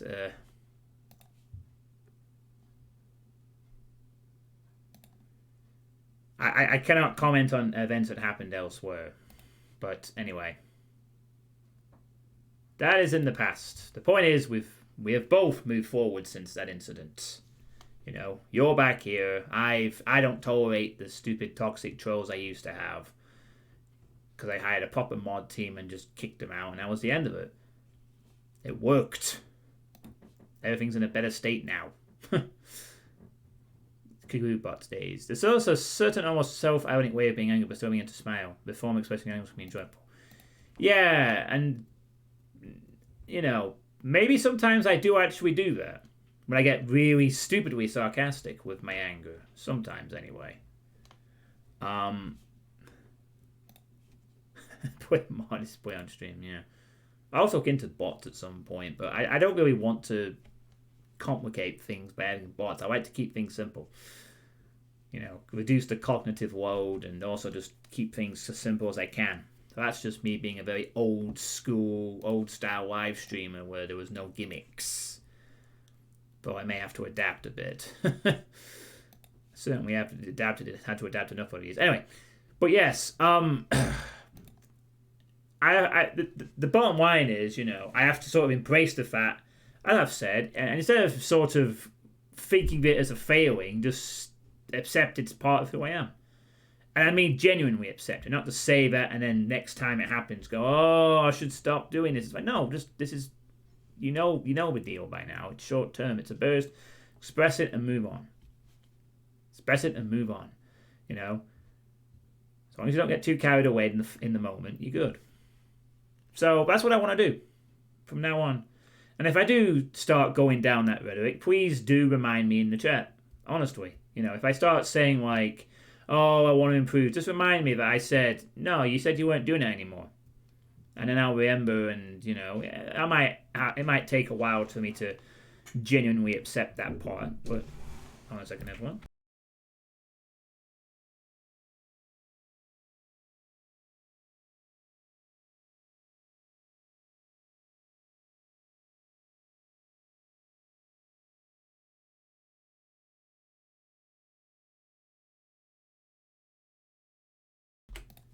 Yeah, sorry about that. Just been given Christmas cards for something else I have to do tomorrow. Anyway, where was I? Rhetoric. Always more rhetoric. Yeah. So that's what I'm gonna do. I'm not gonna say from now on I wish I was calmer, because I mean it'd be nice if I was. But I think I'm going to work towards it naturally. I think I am calmer anyway. That's the thing. I genuinely do think now that from a few years ago, from 2 years ago, let's say 2 years ago, from 2 years ago, maybe 3 years ago, when I was in a darker place, when I was actually, you know, genuinely depressed after I lost my job and the pandemic hit and I was stuck doing fucking old school RuneScape for several months because I honestly thought it was a good idea to do a fucking mission where I would get 99 in every fucking stat and do all the quests. That was the state of my depression. I fucking thought playing old school RuneScape on stream and trying to grind out the mining guild for several hours at a time was a good idea. On stream as a project. I mean, I'll give props to anyone who actually goes through with that, but, you know, that's the state I was in. Yeah, I'm sure it's one of you might remember the old school RuneScape streams where I did. It was fun for a while, perhaps, but I think it lost its appeal eventually. That play you should have played Final Fantasy 14. I did actually play Final Fantasy 14 for a couple of months with the A Realm Reborn. I actually did play it for a couple. But I've decided to completely abandon MMORPGs because I don't really have the time to commit to one long term, is the thing.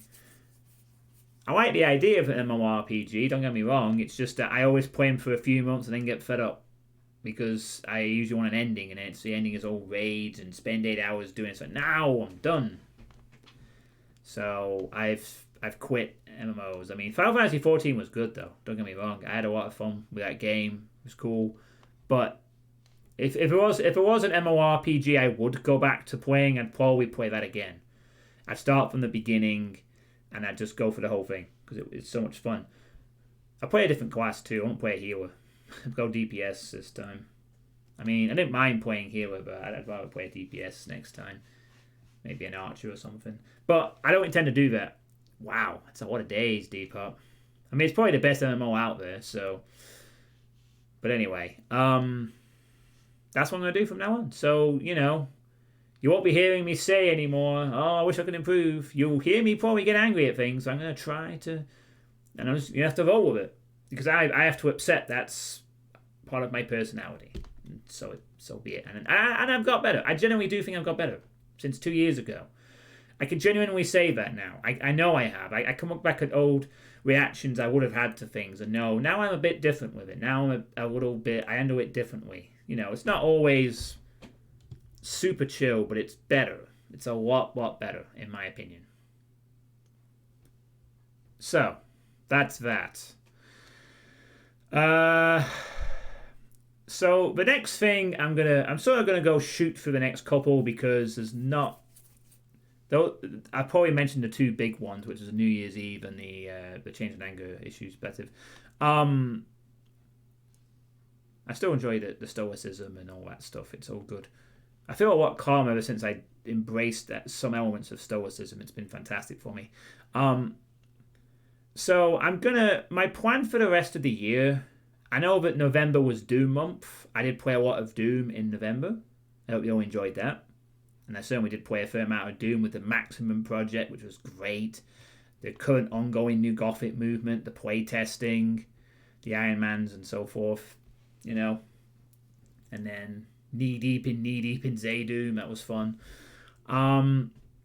So my plan for the rest of the year is pretty much just to keep going with that for the time being. Because of the fact that I have this break coming up on the 18th of December till the 27th, I don't really have a lot of time to commit to big projects. Not that I have many left. Just Saints Row, I guess, is the bigger one. So I'm just going to keep playing the Doom stuff for the rest of the month, really. At least up until the break, anyway. So I'm playing through New Gothic Movement right now. I'm going to get through that. I'm probably going to, if I have time, because I literally have 2 weeks left. If I have time, I'll tackle something else on the request list. Maybe one of the shorter ones. Or some of the single maps, maybe. I'll go for a couple of those. I am going to do the Iron Mans. The Iron Mans. Oh, yeah, I should probably link those. Let me just get a little link up for those. The Iron Mans and Iron Man and Iron Eagle are out this month, which is nice. So the Iron Man is an interesting one for this year. It is Christmas Cheer from the Chill Zone, which I fondly remember playing last year around Christmas time. As well as H2H Xmas for the Iron Man, where I lost to Derek. So this is going to be a fun one. Oh yeah, that must say I played last year. Yeah, I played it too. It was pretty cool. So it's for the Iron Man now. That's fun. And interestingly enough, also, the Iron Eagle is playing Doom 2. Just good old Doom 2. Oh boy. Good old Doom 2. By the way, if anyone feels generous, this is on my GOG wish list. Oh. You've got the Unholy... Oh, man, that's a good series, Skinny Crush. You should definitely play that. It's fun as hell. I felt that part of the third one was a bit difficult, but it's a fun fucking game. Erdorf did a good job with that. So yeah, Doom 2. Like, literally, I could play through the whole of Doom 2 as an Iron Man. That could be a fun one. I might actually survive that too. Oh, yep, the itch-o. Yeah, I remember that it came out like 3 years. I've just played... I think I heard of it previously. That's why I probably picked it up. I would have seen a video on it, but I've never really seen it. So playing it in Spooktober was great. Loved the atmosphere of it. Very distinct type of game. Really cool stuff. So yeah, Christmas Cheer and Doom 2. Should be some really fun Iron Mans. I may have to actually spur an entire stream for the Iron Eagle by itself. Because I could literally get through the whole of Doom 2. It is possible. I mean, there might be some parts that trip me up, but Doom 2 is certainly, if I play it carefully, is certainly something I could survive. And it would be the first time I would actually have beaten Doom 2 on stream in its original state. I've beaten Doom 2 with the that weird thing that Eternal did, where he put every map in one map. But that's slightly different. Yeah, that's true. I have to beat the icon. Ooh. I said doable, but we'll be trying. There will be some tough spots, obviously. But it's doable, I think. Christmas Cheer from the Chill Zone, I'm not as sure as. I'll probably do okay. I'll have to see. So yeah, basically for the rest of the month, it's going to be more Doom. Making sure that I'm not committing to anything too lengthy right before the 18th. So New Gothic Movement will be done first. I'll probably start that on Monday, getting back to map 13, because I won't be streaming tomorrow, to a reason I will explain shortly. And then I'll be doing the Iron Mans, and then it'll be... I'm also thinking of doing a playtest session as well. One last playtest session for the year, if there's time. And maybe I'll tackle one short thing from the list. But after that, it's going to be... just Doom stuff. And then that way I'm not stuck into anything when the my family come over, and then I can just resume after that. So yeah, I'm going to be doing that. It's just going to be Doom December, basically.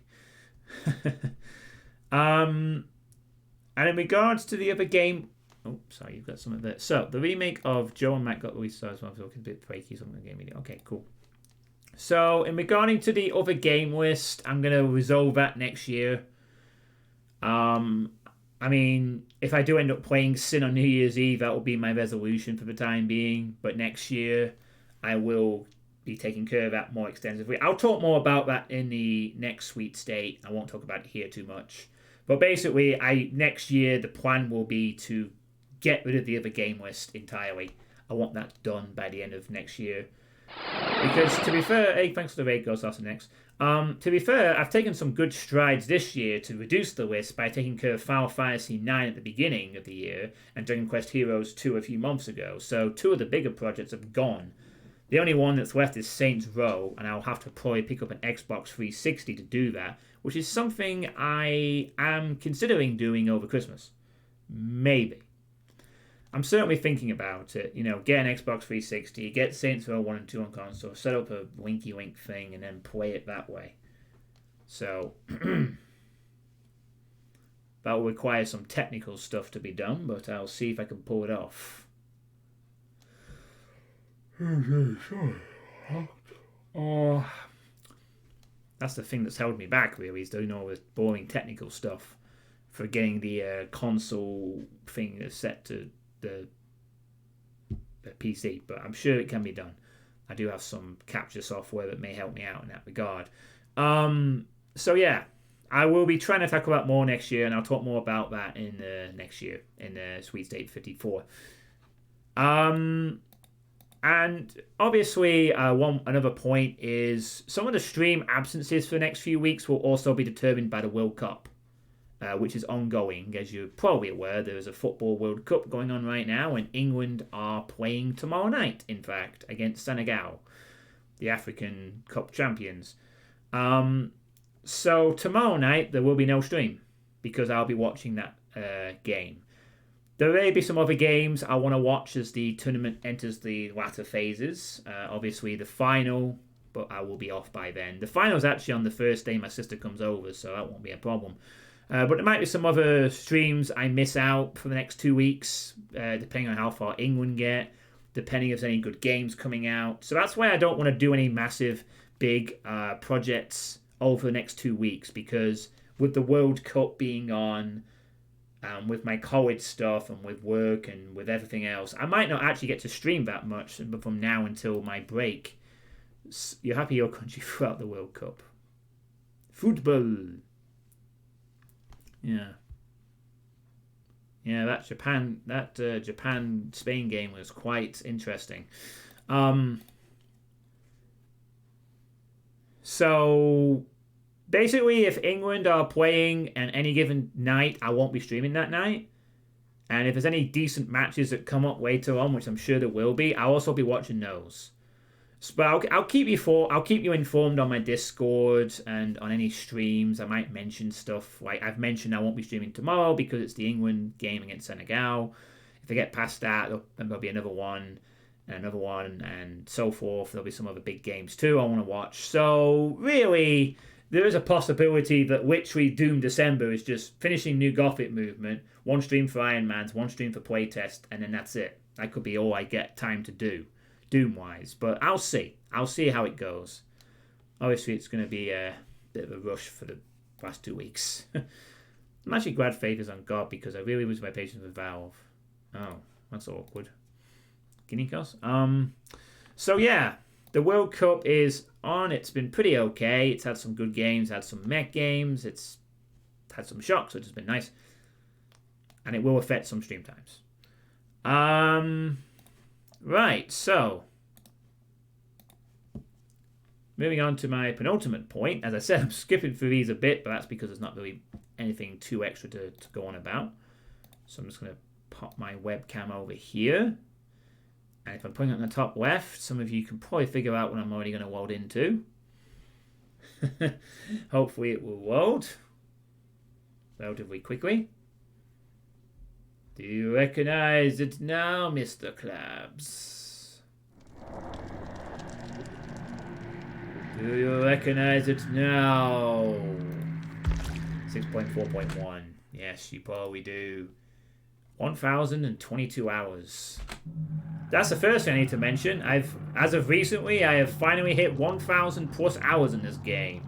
Only the second game in my Steam library I have ever achieved that with. The previous one was Killing Floor 2, which I have somewhere around 1,100, 1,200 hours in. If I keep playing this game, this will eventually become the most played game of my list. Also, I should be getting a daily bonus right about now. Maybe not. Or is it a rift bonus? I've already got it. No, it's not a rift bonus. What now? You tell me, Ash. You tell me, buddy. I'm gonna make a Dead by Daylight 64 joke, but I have one inversion number is in the way. Name's Ash. How it is? Yeah. So, just a couple of things about the Dead by Daylight stuff. There is a festive event happening on the 8th, starting next Thursday, the 8th of December. There is the Bone Chill event. I will do one stream of that. Maybe closer to the time. Obviously, I won't be able to stream on the Thursday, but maybe that weekend I will do a Dead by Daylight stream to showcase the winter event stuff. There's no new killer or survivor. It's an event with snowmen, which I think will be pretty nice to see. The final of the 4 seasonal events for this game to bring in the new year. So yeah, I will be hoping to do one Dead by Daylight stream before the break, where I just show off the new event for a few hours. In terms of where I'm at, in terms of progress, I'll just try and solve it. So I'm on Tome 8 now. I've started Tome 8. I completed Tome 7 today, last night. I'm still waiting for this stupid thing in Tome 6 to get fixed. I keep checking it out and I still can't get it. I still cannot, for the love of God, get this bloody challenge done. It's either bugged or I just ain't doing it right. Either way, it still remains a pain in the ass for Tome 6. But I've now moved on to Tome 8. It's just focusing on the clown, Jake, and some other stuff. So, yeah, got myself loads of things to do. Gonna be fun, which is nice. There were some potentially tough challenges in the 7th tome to wrap up. I got through them quite quick, actually, which is nice. So in terms of the survivors, the new ones, I've now got Vitario and the Knight to Prestige 3.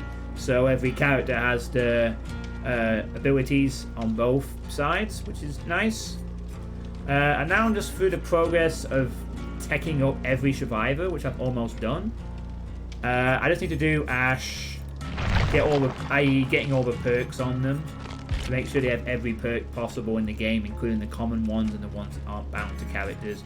I just need to complete Ash, Steve, Felix, Leon, Jonah, and Yoichi. And then every single survivor will have every single perk. And when I've done that, I will then do the same with every killer. And once I've completed that, I will then probably start getting some killers up to Prestige 6 for the Bloody Cosmetics. Probably Sadako, to be honest. She's one of my favourites in terms of design. So yeah, I suppose thoughts on the new survivor. Looks nice, I guess. His perks. Now, the interesting thing about Fogwise, which I discovered through some experimentation, I think this perk is pretty good, but what I've come to discover is it doesn't let you reveal killers are undetectable. So, in other words, if a killer is undetectable, they cannot be seen by this perk. So it doesn't quite ruin stealth killers as much as I thought it would. So, you know, if you're a Tier 1 Myers, or you're a Wraith, or you're a Ghostface, or you're a Sadako in demanifested mode, or whatever, you cannot be detected by this perk. It only detects killers that are visible, that are, you know, not undetectable. I think it's still useful, though. I really still think it's useful for a lot of killers, so that, especially for solo queue, where you don't know where the killer is. I think it's still quite useful if you can hit those checks pretty consistently to have an idea. Oh, he's over there. Okay, I can just keep doing this gen all day then. You know, it's obviously you're relying on getting skill checks, but I think it's still useful. Probably the best perk that's come out of Vitario. I have not seen anything about this perk, so this perk is probably just complete situational rubbish, and it's probably only for Swifts. And I've not seen much of this perk either, to be honest. So I think people have figured out largely it's pretty useless. I've not seen any videos or any sort of general awareness of this being a useful perk despite its supposed potential as of the moment. So I think Fogwise is its best offering that you will see other survivors use. I've used it a bit myself, but I've dropped it because it doesn't reveal stealth. And the other two are just I would have to experiment though with these two a bit more though, but I think this is the best one. So yeah, that's where I'm at in terms of the riders. Oh, white. Oh, Shikaro is here. Should be happy I'm playing with white. Now then, the knight. Hello there, Eljand. One tip: use the perk just to start repairing a gen, so reduce the noise. Reduce the noise. You mean like if you can just switch to it if you hear the killer coming? I don't think that's really useful though. Because a killer's gonna take a gen anyway. Again, I've said this before, Aogen, I'll say it again. Any potential use of potential energy, why would you not just work on the gen as normal? I just don't see the point where you could just spend the same time working on an actual gen. But I digress. Yeah, but that doesn't matter. Killers don't always go off noise. They sometimes just check visually. Especially later on.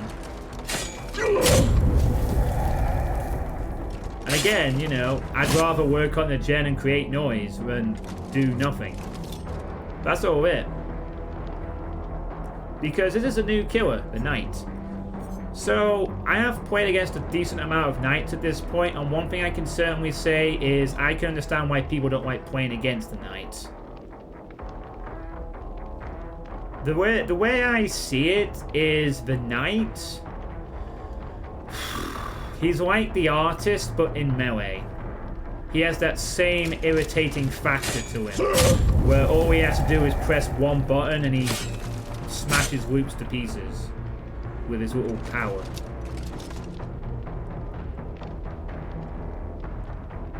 Yeah, people have figured out one thing very, very quickly. He is very, very, very, very, very good at camping. He is only probably second to Bobber in terms of camping with guards. That's all the Knights seem to do. What's Wesker called? He is called the Mastermind. And he is a fantastic killer. This is, in fact, I would probably say in general game feel, Wesker is probably one of the more balanced killers they've ever done. He didn't feel that way when he came out.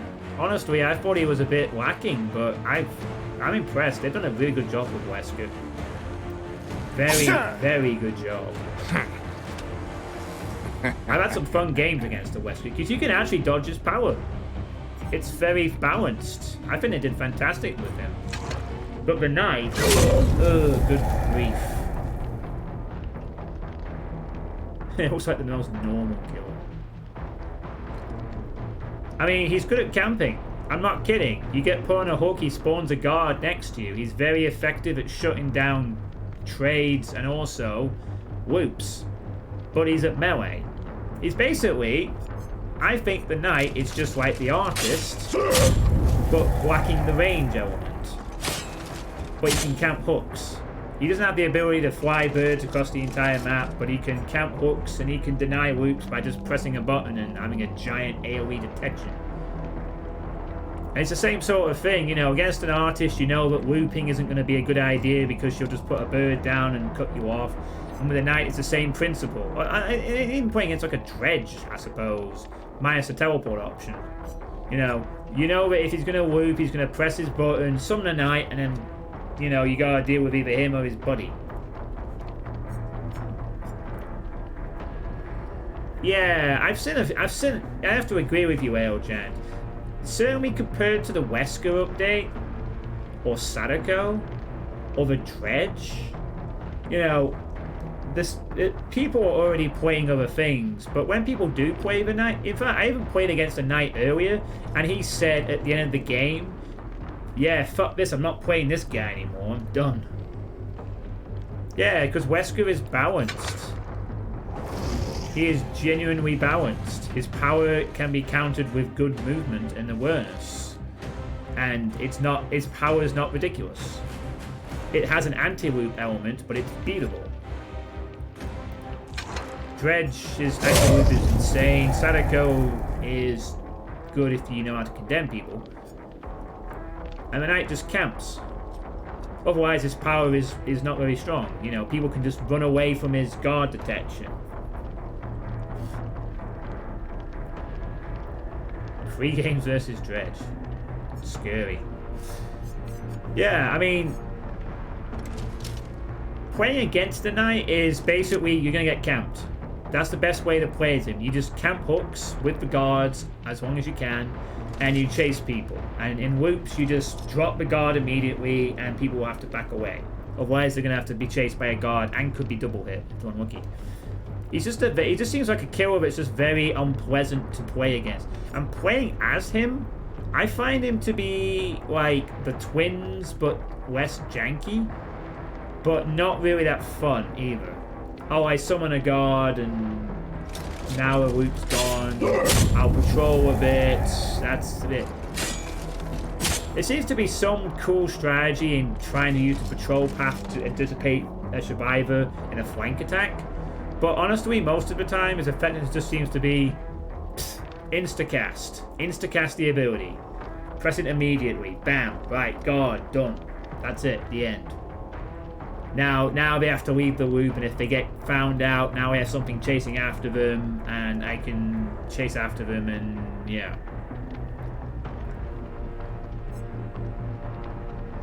Like, it's kind of funny that he has all these options for patrol paths, but the best way to play him seems to be camp hooks very aggressively, and instantly use your ability on loops instead of trying to set up these complicated patrol paths.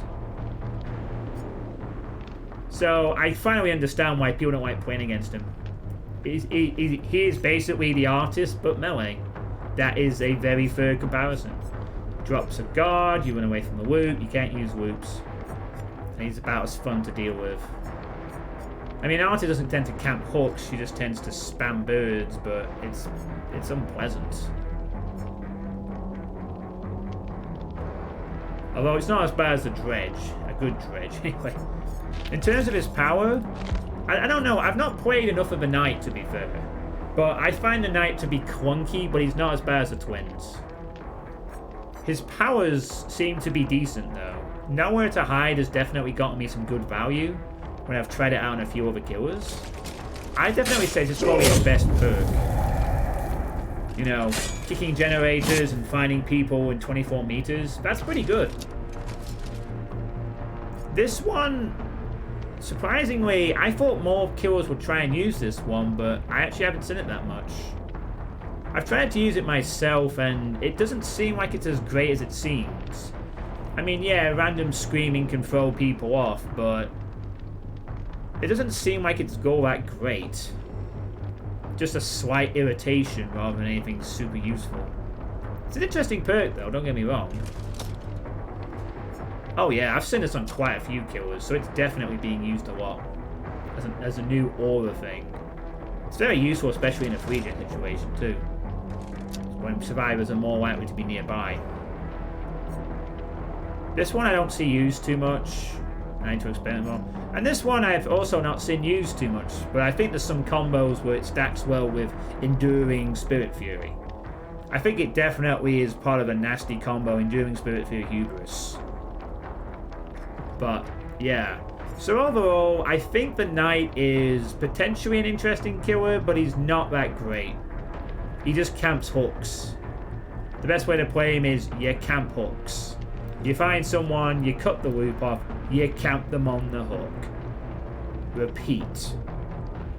You are basement Bubba without a chainsaw. Yeah. It's almost like a step backwards from Wesker and Dredge in terms of just how he's kind of a thing. Dredge is a nasty killer, but the Dredge was well designed. Wesker is balanced and is probably one of the best ones they've ever done. Sadako took a while to figure out her best way of playing her, but she is really well designed too. And a pain in the ass. And the Knight just feels awkward. In my opinion, really awkward. I need to play a bit more with him to try out his power, but I'm not impressed. Still, he's better than the twins. At least he sort of implements the flanking mechanics better than the twins ever did. You don't have to like wait 20 seconds to switch between characters. You can just spam a guard if you need to.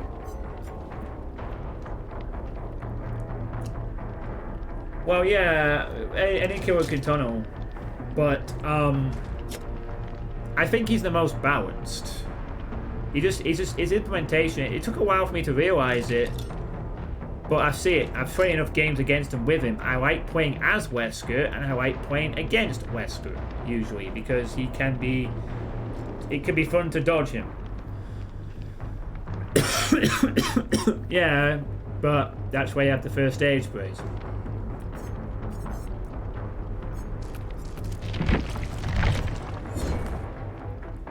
But yeah, once I've got all... So that's my general thought. Also, you can't even access the new map right now. That's how great this expansion's been. The Knight has been kind of meh. The new Survivor's perks, only one of them's really any good. And the new map's not even playable. So you got all this nice decor in the background. This is a map you'll not see for a bit.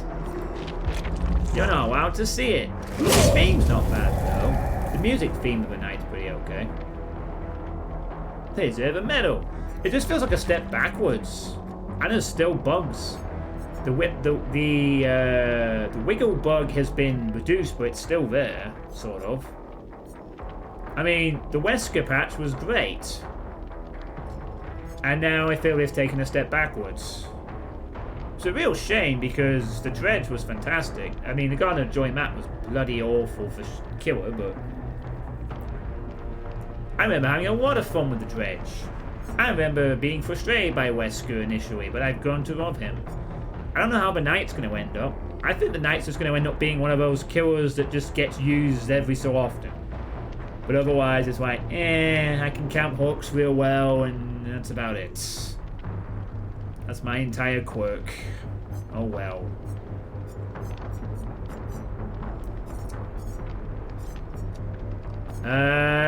So yeah.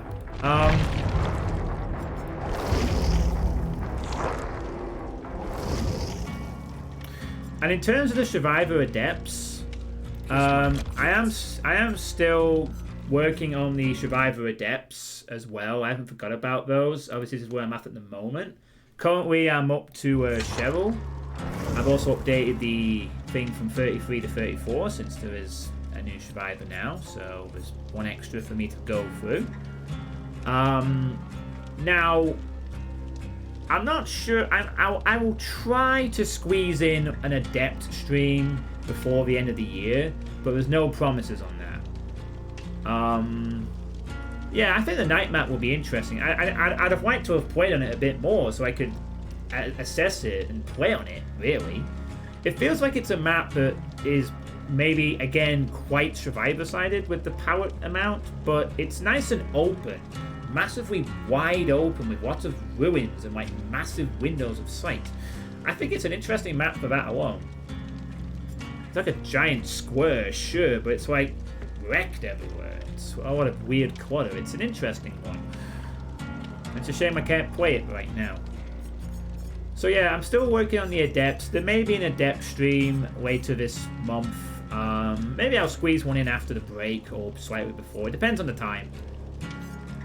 I mean, if, like, I'm running out of days to stream before my break and I'm looking for something to do, maybe then I'll play an Adept stream.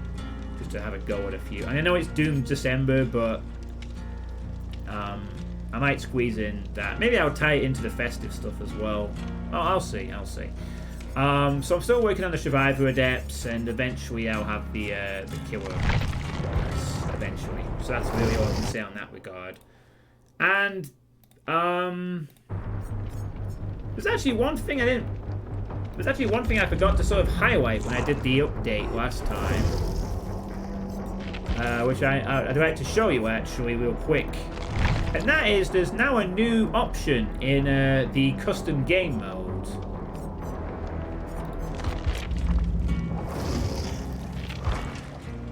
I totally forgot to actually do this, or highlight this, but there is now this thing where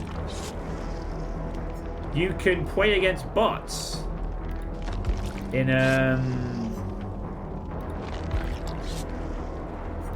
you can play against bots in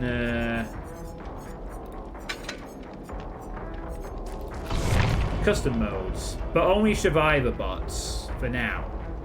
You can't play against the killer bots. And this is actually potentially quite useful for new players. Not me, but newer players. So you can play against up to 4 survivor bots. Now,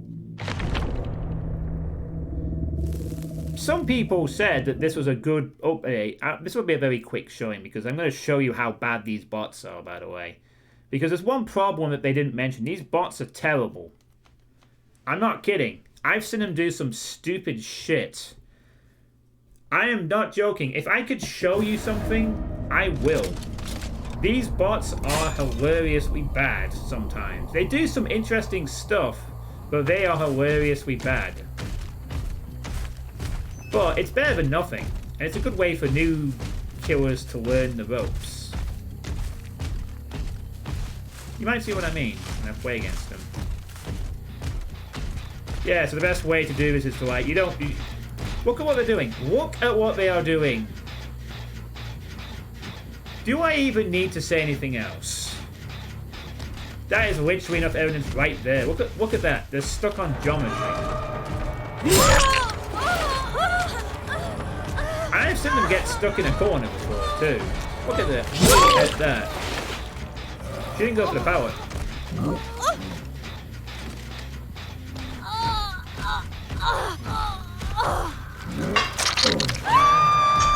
I bet if I kick, I'll see both these bots. There's one there. There he is. What is he doing? He's crawling around on the edge of the map. He's wanted to wall. This is so stupid. Not even new players play like this.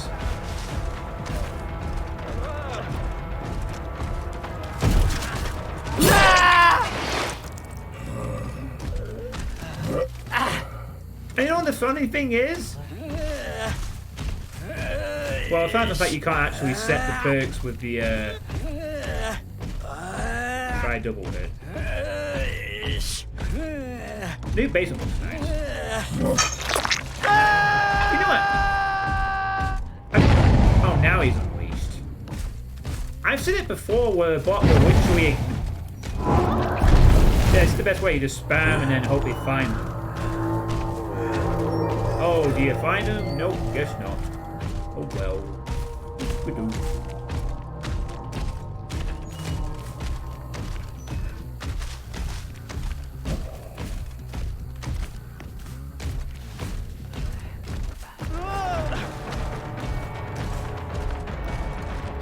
He went to the basement and then went out the basement.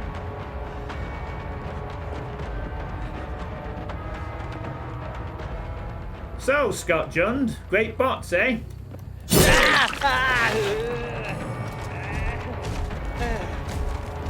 You fucking called these bots great.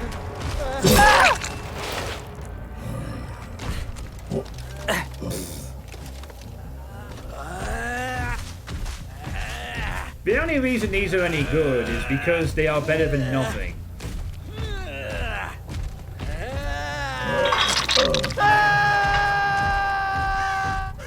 He went down to the basement and then went back out the basement. I have played 1,000 hours and I have not seen any bad player play like this one does. And so then what you do as a knight is you do this. You go, okay. And then you just fuck off and they can't do anything. If an injured player goes down there, they get hit. If they're not injured, they get hit. You need 2 players to deal with it. And if you've got the jailer up, you can do that in 24 seconds. And by the way, notice that there's no unhooks. I'm not camping a hook. Yeah, the last survivor is fucking I don't know where.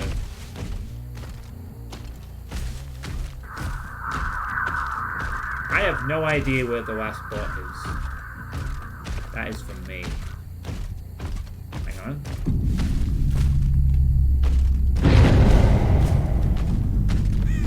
Oh, here they are. So, the last bot decided to go all the way to the other edge of the map. And is now running into a wall.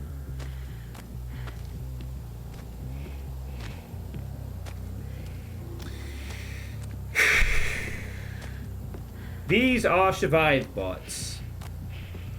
This is a fucking joke. No, Aojan, it's nothing to do with the fucking map. I have played this on different maps. Okay? They're the same. They do weird things. But they're shit. I could literally just sit here and...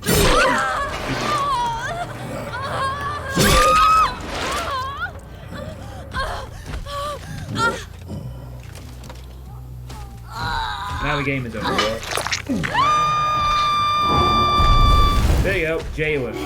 No one, and he has the biggest detection radius, so... Yay! Dead zone. You can't do anything about it.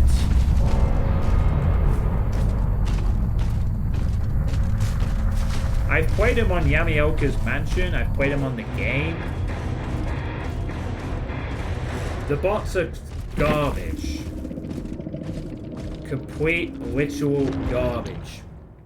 Now don't get me wrong, for a new player, this is actually a nice thing to have. For a new player. If you are completely new to the game and you want to try out Killer and you want to play against some piss easy opponents and learn how to play, this is perfectly fine. But my god, is it such a misleading thing for them when they go into a real game. You know, bad survivors don't act like this. They really don't. And I've played this game for 1,000 hours. I've never seen survivors do anything these bots do. So they're going to get a very misleading idea as to what they're capable of. And you know, you want to say the map's bad for them? Okay. I can change the map. I will take myself to the Garden of Fucking Joy. The worst map for a killer. We will have the same exact issue. I'm gonna hold on to the sharp end of the blade. Good survivors are like poker players. Knights were holding swords like because the swords aren't as sharp as you think, and they bludgeoned over knights if it's more effective than slashing around.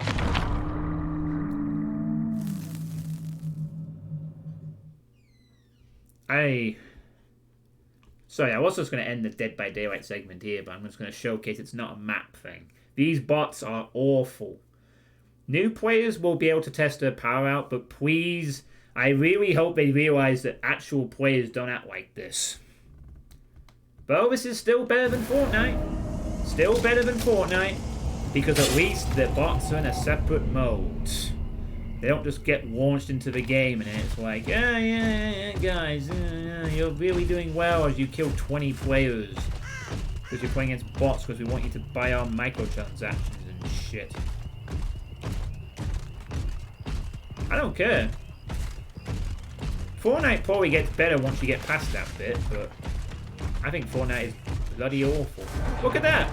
Stuck on a bit of geometry. This is the best map for survivors in the whole game, by the way. Literally the best map. He's gonna bolt the window, yeah.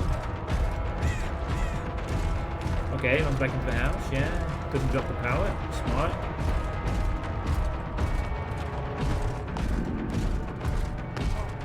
And then... Okay, so that's normal-ish looking, I would admit. He knows the infinite. Well, except he fucked up and went back. But he should have just kept going, I think.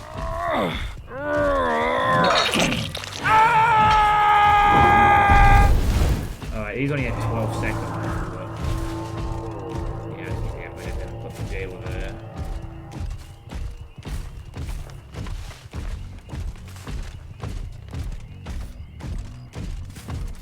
But yeah, you know, that's my opinion.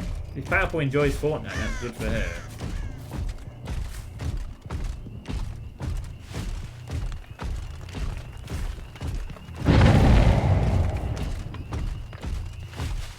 I mean, occasionally the bots will do some things. They do use items sometimes, and they do.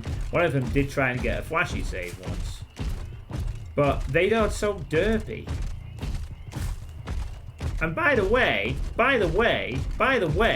these are the kind of bots they want to consider adding into the main game to supplement players that DC or just for other purposes. Look at that, she literally hangs right next to me for no fucking reason.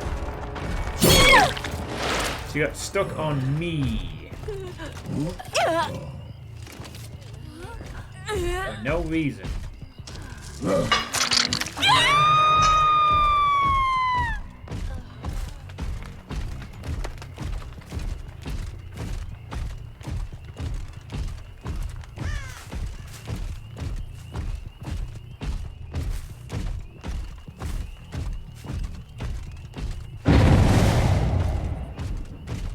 Could you imagine if these survivor bots made it into the main game? Like, say someone DCs at the beginning of a match and the bot replaces them so that the other 3 players can have a good time?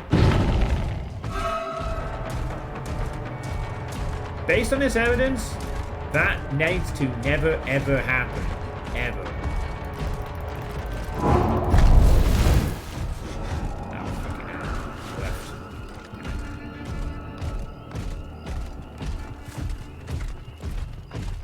I do hate the fact that you have to move away from stuff when summoning the god or whatever it is.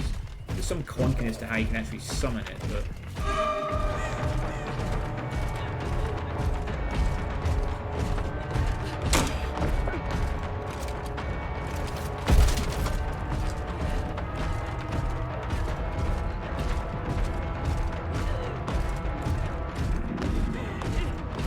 But it's the same thing. Oh, no, she doesn't.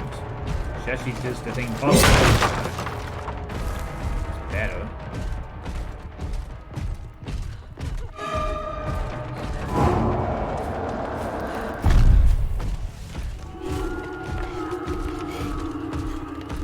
Wow. That was lucky.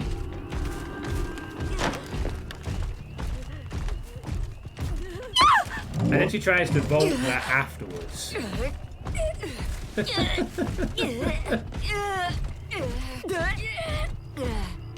If these are the kind of bots that we're getting, I'd rather just have the DC person. I'd rather just have it be over with.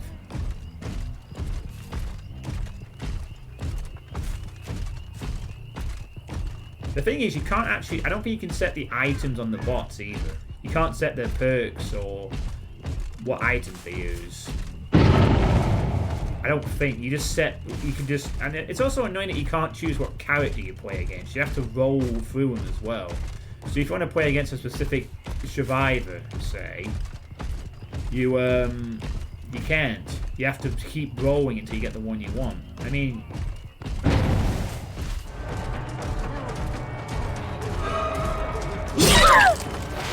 She goes.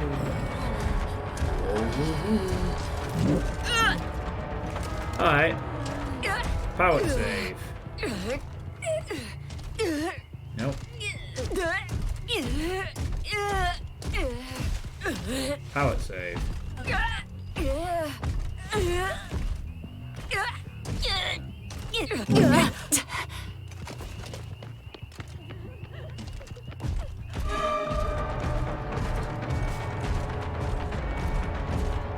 Try to find the other one first, actually.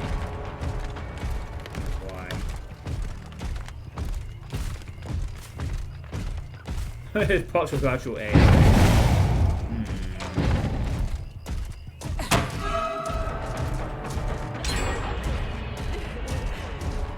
Oh wait, he actually did a gen. Yeah, it's not like the bots can't do some things like you'd expect a normal player to do. It's just that they're just very janky. Is my point. They do get themselves into weird pickles.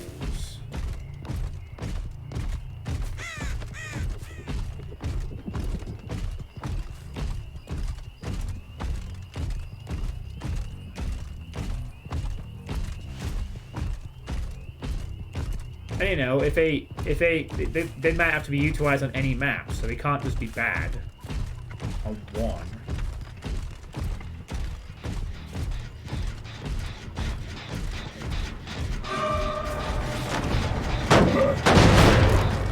There's the value of the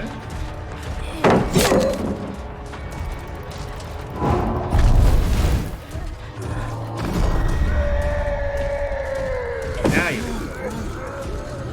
But she actually does it against. Oh wow, did he just get stuck on that?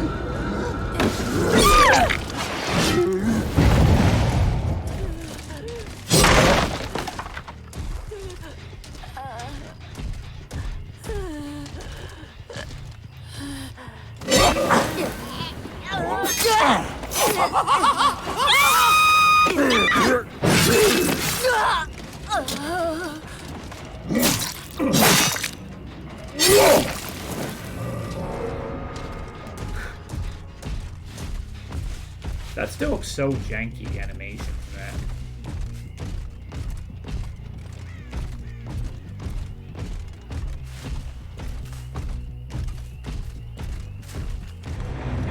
Found that. Okay, whatever. So at that time, it looks like they were doing some slightly normal things, but they're still being very janky. Kill and sacrifice. Sacrifice is on a hook. Like, for example, you can't choose what the bots have. You can't choose what they do.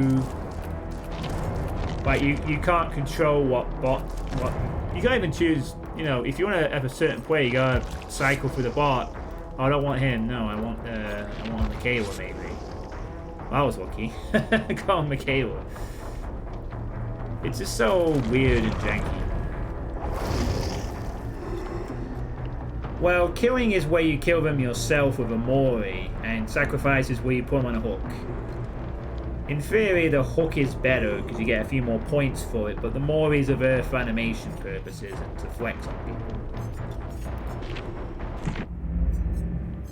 Yeah. So really, the bots aren't that great. They could do a few things better than the bots in the old training mode, but honestly, you know, why can't we pick the perks of the bots? Why can't we pick the particular survivors that we play against?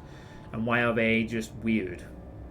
I mean, a new player would play against those survivor bots, think that actual players play like that, go into a real game and be very surprised. I mean, yeah, you know, the old training mode, which is, you know, getting started, survive with bots. I mean, hey, at least you can pick your killer now. It's an improvement, but I don't see what the improvement is massively on the survivor side. And they'll have killer bots as well eventually. That'll be hilarious. It just seems like they're janky. Better than nothing, but not really good for beyond big basics. And beginners will have to learn that human players, even bad ones, don't play like the bots do sometimes. They'll do a few things that you'd expect, but they're not good. They're not good enough.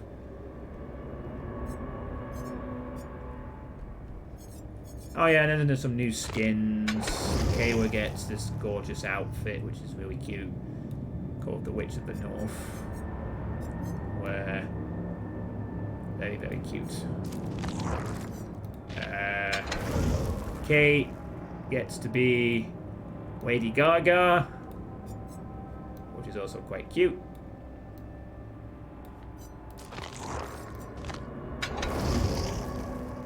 Meg gets this outfit, which is a thing.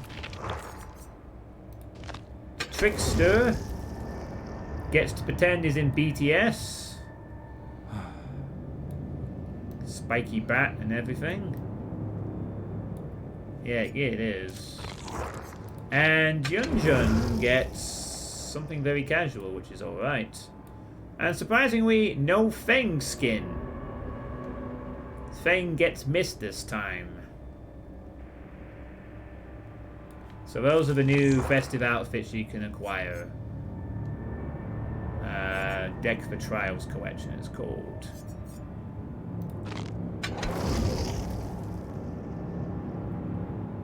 Cute, cute, cute. Alright. Anyway. It's a Feng skin, is it? Is it? Does Feng actually have an outfit like that?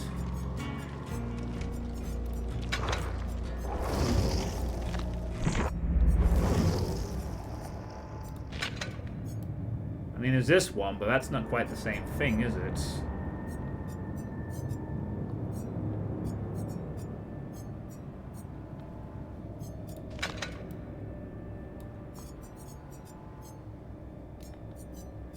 No, I don't think Feng has a skin like that.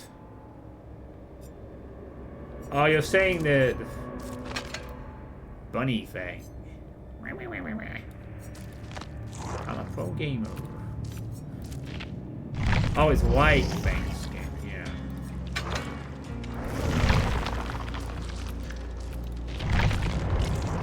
Yeah, I saw what you mean. Oh, hey! Thank you for the... Did I miss that follow before?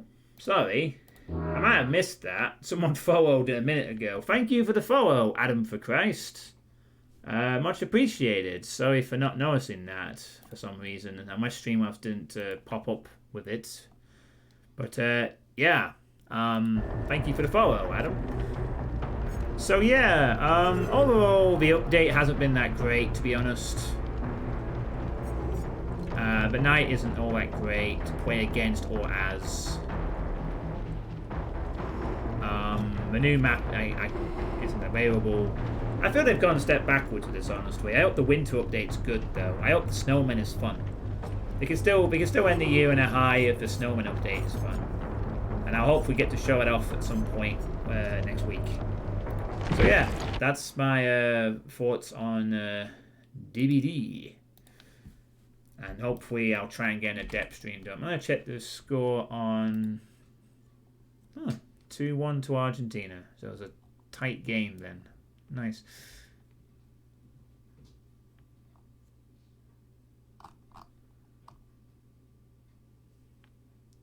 Okay. So Argentina won, but it was a narrow contest. 2-1.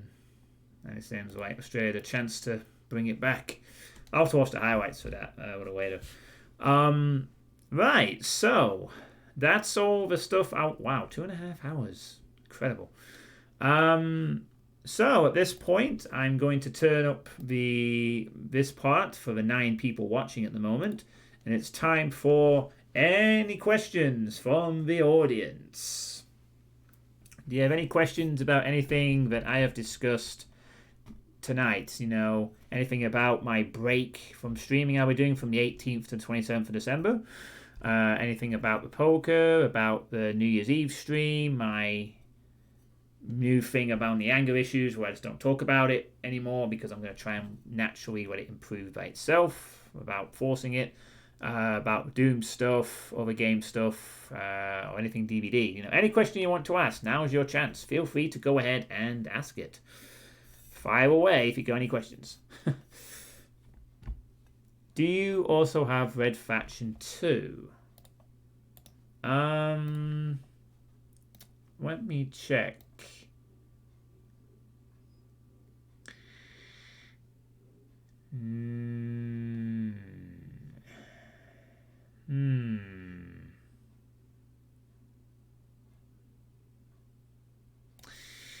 Yes, I actually do have Red Faction 2, funnily enough. It's on my future projects list, oddly enough. Yeah, I do have Red Faction 2. Because that's also a possibility. But maybe something I'd do after replaying the first one, perhaps. Yeah, I do. I forgot about that. Which you never liked. Have I ever played any arcade games on stream? Like, you mean like the MAME stuff? Arcade games on stream. No, I haven't. I very rarely touch that kind of stuff. I think the only time I can remember in the past I've ever done it was way, way back when I played... Actually, no, that doesn't count because that was a console thing. No, I've never played an arcade one really on stream too much. Well, I was specifically thinking stuff that did get released on Steam or other platforms. Because arcade games from companies like Dead East actually got released digitally. No, I've never done that kind of thing before. I think the only one I've ever played was the Metal Slug. But that wasn't on stream. That was something I just bought. That was like free when that one came out. And I think I played co-op on that for a day or so. Atari Lynx games getting re-released on Steam. That's the first I've heard of that. Kinikos. If that gives you any indication, that is literally the first time I've heard of that. I wasn't aware that old Atari Lynx games were getting released on Steam. I don't know of any Atari Lynx games, so I can't really say if I'm interested in them or not. I'm not even sure what arcade games I'd want to play on stream, to be honest. There's nothing that springs to mind. Huh.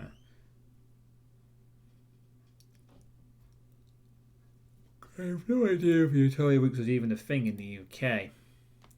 I've never heard of it before. It probably was, but it was probably very unsuccessful. I know that Atari were trying to push the Jaguar for a bit. I've heard of the Jaguar. The Lynx. Is that not the handheld one? The giant handheld one? Is that not the Lynx? Or am I thinking of something else? I'm sure there was a big one. Hey, that's the Lynx. Yeah, the handheld Atari console. Yeah, I think I've heard of that then, vaguely. You know, like a humongous thing. Yeah, I think it was around, but it was just very unsuccessful because there was a thing called a Game Boy. Or the Game Gear. Both of which were better. And I used to have a Game Boy, so... You know, Game Boy was good. Still remember playing Pokemon Red when it first came out, and then Pokemon Yellow, and then being hyped for Silver. And then never playing Pokemon again for ages.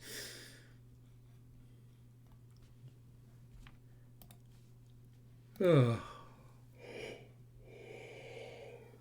Maybe I should do that sometime, like a Pokemon stream, but like a modern one, not like one of the old ones like I'm familiar with. Maybe like a slightly modern one or something. And knows was Alien Sonic, yeah. But no, I've no particular interest in the Atari Lynx stuff. And I've not the arcade stuff really. There's nothing really that jumps out of mind. To be honest. So are there any other questions? Pokemon Scarlet and that. No, I don't have a Switch. I was thinking something more like maybe one of the later handheld ones, but maybe not the super latest. I don't have a Switch. And the reason I don't have a Switch is because I probably don't have time to play it. Like I play all my games on the PC, so I don't really feel the need to have a Switch, to be honest. I mean, don't get me wrong, it would be nice to, you know, if I had the time, I would get a Switch because it'd be nice to play with a couple of my friends and I'd be able to play a couple of projects that I'd like. But at this moment in time, no, I really don't have the time. I've got plenty of games to play on the PC and people to play with if I so wish. So, you know, it'd just be one of those where it's like, oh, it'd be cool, but would I use it? Probably not. Unless I use the handheld functionality, but that would also be a rare thing that I would do. Again, you know. There's no point in filling my life with clutter that I'd barely use. I mean, I have a SNES Mini that I've not touched since I got it like last year. You know, when I asked for it for Christmas or acquired it, and I've played. All I did with it was beat Zelda 3 again, and then that was it. I've not touched it since. It's lying in my storage, not used. So that's probably what would happen on the Switch. I'd have to force myself to play on it, and it's why I want to play on the PC, though. I've got games on the PC I can play. I've got streams to do. I'm not doing that, you know. No further questions, Your Honor. Okay. I was thinking maybe like Pokemon Black and White or something. Do randomizers look entertaining to randomizers? Randomizers. You mean like the sorry, I beg your pardon there. You mean like the ones for emulated games or something where we have the seeds and things get thrown around randomly, that kind of thing? Ah, right. They probably would be fun to stream as long as you were familiar with the base game first. Like, if you'd played the game first time with a randomizer, it would probably be weird. Yeah, I've seen them. I watched Nemua streams, some of that stuff. Some of that stuff looks like it could be interesting. But again, you'd have to be familiar with you would probably need to be familiar with the base game first so that you don't get confused by stuff. Probably would be fun though. I think people do that stuff all the time, but not for me. The way I play games is I play them once and then that's it usually. I'm pretty happy with the game after a one-time playthrough. Unless it's like a Zero Escape 2 type deal where playing the whole game multiple times is the way to play the game once. But, I like to play my games once and be happy with the experience. Always looking for the next different experience, But I'm sure they probably would be entertaining. I just won't be doing it. I mean, I have thought about maybe like doing corruption cards for Doom at some point in the future. Maybe once my list is complete, maybe trying out corruption cards with something that looks pretty fun. Maybe giving Hideous Destructor a try, but it looks really bloody complicated, and I need to probably study an online manual and take several courses to play that. But it might be fun to try and learn it. Maybe. I don't know. Are there any old obscure FPS games you'd want to try playing yourself that you or nobody else has ever heard of? Yes. Bad Toys 3D. That'll be 1. 2. Nightmare 3D. Those are 2 I wouldn't mind playing. Because those were 2 I remember distinctly. I don't have those. Oh, goodness me. We need to get some videos up quick. Right. Because I remember both of these. I've never played either of them. Haha. Bad Toys 3D. Yes. Alright. This is going to be fun to show off. Whee. Let's get you over here for a second.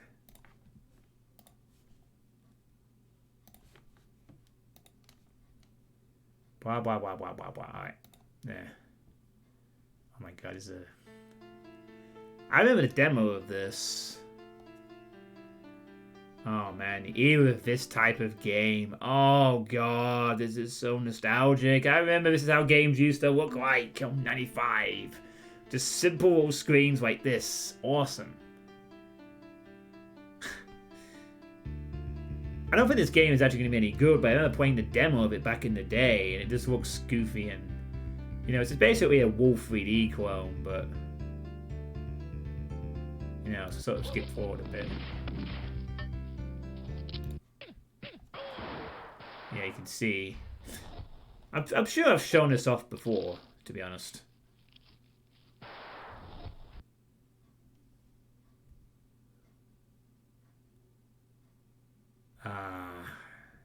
Bad Toys.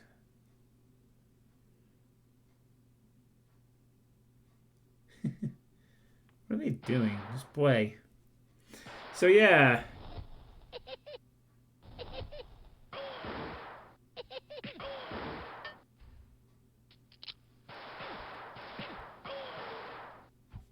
Just looks goofy, that kind of thing. Have I played Hurl? No, I have not. And the other one I wouldn't mind giving a shot to is this one, which is another sort of Wolf 3D clone, but very sort of spooky themed. Which I also remember quite fondly from back in the day. Like, you've got like... I actually have this game in my hard drive. I managed to get a copy of it, so... DOS box, so... This one I do have. It's supposed to be very hard, though, later on. And not the most balanced, but...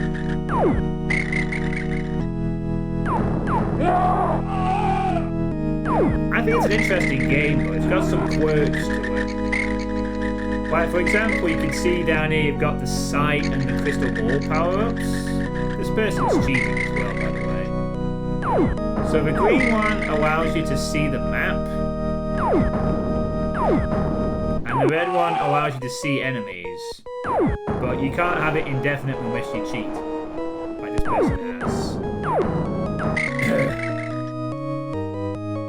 It's kind of cool. And also the little eye glows when there's a secret.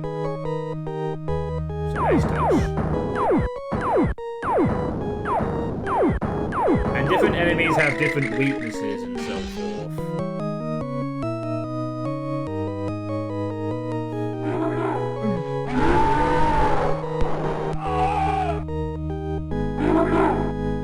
So this is one I'd like to play at some point. Because I think it's a bit of a Wolf 3D clone. I think it's got some interesting stuff going for it. Yeah, you also have the 3 different types of ammo: silver, plasma, and magic book stuff. And different enemies have different weaknesses to these weapons.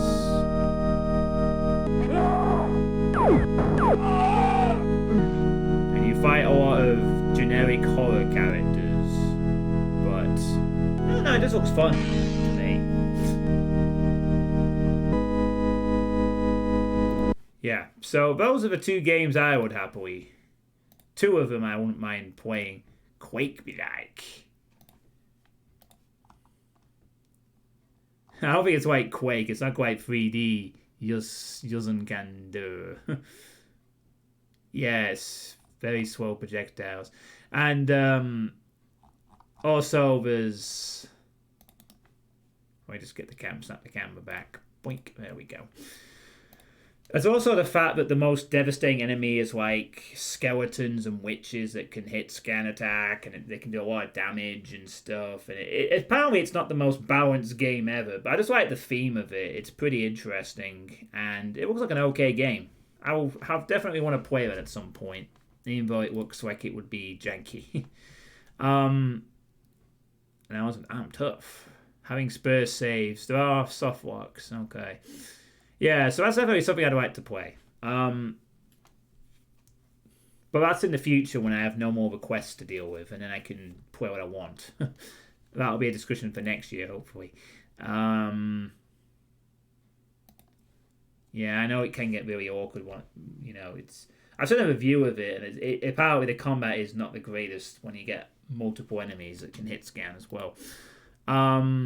Zar, yeah, that's on my Steam library as well. And Mad Space and all that. So are there any other questions from anyone? Got any questions?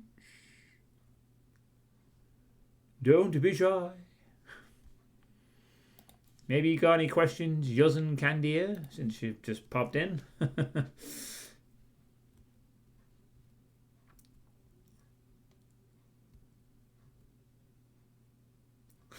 I'm going to have to remember to take this hat. Please remind me, by the way, if I forget to wear this hat for a stream. I should, I shouldn't forget, though, because I intend to keep it in the room for the rest of the year, so I don't forget to wear it. So what are my big plans for next year? I will talk more about this next time in the next Sweet State World Misfit when I go into the overview of what I want to do next year. One of the main things I want to do next year, though, is apart from complete my college course by next summer, so I can, have some long-term job security. The main thing I want to do streaming-wise is I want to get both the Doom WOD list and the other game list completely conquered and gone. And then I can just start playing when I want more. Like a lot more. You know, like if there's a new game I want to check out, bam, play it. If there's a new Doom I want to play, bam, play it. Don't have any other obligations. Just start doing that and just keep going with that for however long I want to. That's the big thing I want to do streaming-wise with this channel. I want to get all these requests done and then start doing what I want to do more, which is playing some old games that I want to check out and playing some Doom WODs that if I take my fancy, I might go, hey, today I've discovered this thing called Fallen Leaves. I'm going to play it because it sounds fun. And I'll just be able to play it, you know, without this list of enough interesting requests. But, you know, you get the idea. I've played with lists and that's the main thing I want to do for next year. Otherwise, generally, I want to keep losing weight. I want to continue to save my money. I want to get a little better at poker and start turning that into a thing where I play better a little bit at casino level. And generally just continue this good sort of habit building I've been doing for the last couple of years. You know, like the fact that I quit alcohol this year, the fact that I don't eat after 6 o'clock as I used to snack at night quite a lot, the fact that my you know, I have gone a lot calmer in general about certain things. Not all of them, obviously, and I'm not going to super focus on it, but where I used to be at, you know, and just keep going with that. So stuff like that, really. Again, though, I will talk more about this in the 54th Sweets Day when we hit the new year, Misfit, when 2023 arrives. You know, depending I'm still here, which I should be, hopefully. So, yeah. Any other questions? Oh, do you want to try out any FPS, RTS, hybrid games like Battlezone 2, Urban Assault Wargasm? FPS, RTS, hybrids.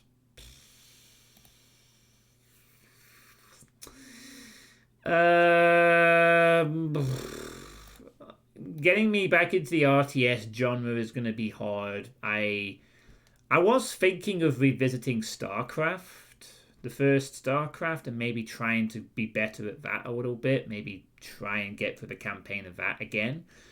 That's something I'm considering doing. Otherwise, in terms of RTSs, I'm not really that keen because I suck at them. I'm bloody awful at RTS games. And I got stressed enough on Age of Empires 2 on the lowest difficulty, if you get any indication of how stressful I find the RTS games.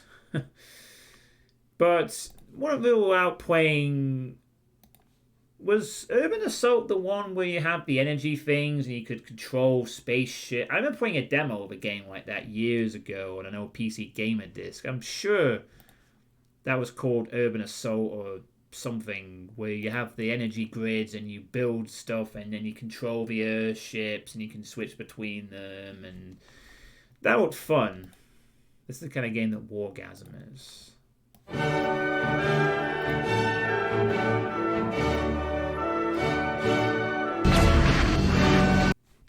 Sorry, I should probably be polite and actually pop the webcam over here so you can all see what I'm looking at.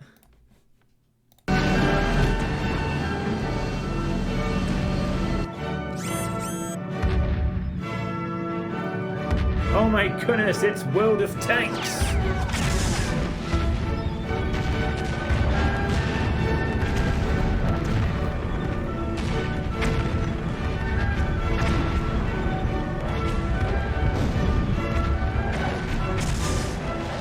Kind of. So wait, is this like one tank you can hop into and you can jump between different tanks and stuff?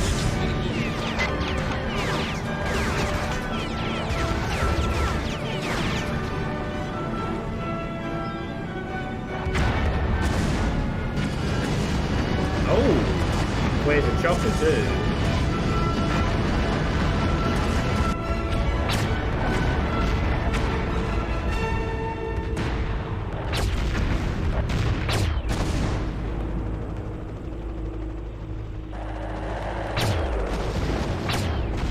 Oh! Shoot down plane. Tanks, cool. Don't run him over! Oh, oh no, you ran him over. Oh! What?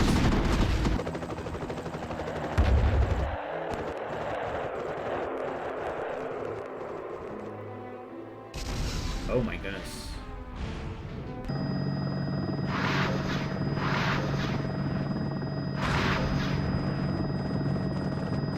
This seems to be a lot of units.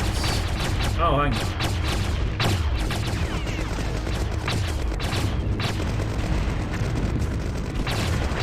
Never mind, here we go. This was a bit more like the larger scale fighting I was perhaps expecting to see. It looks kind of basic, doesn't it? But...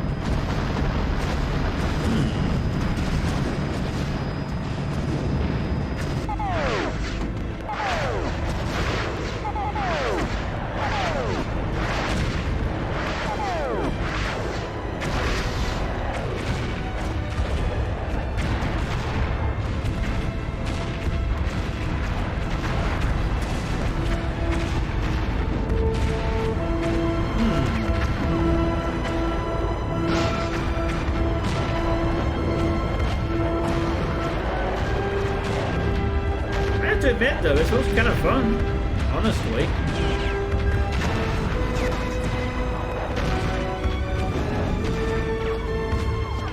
It looks kind of simple in a way.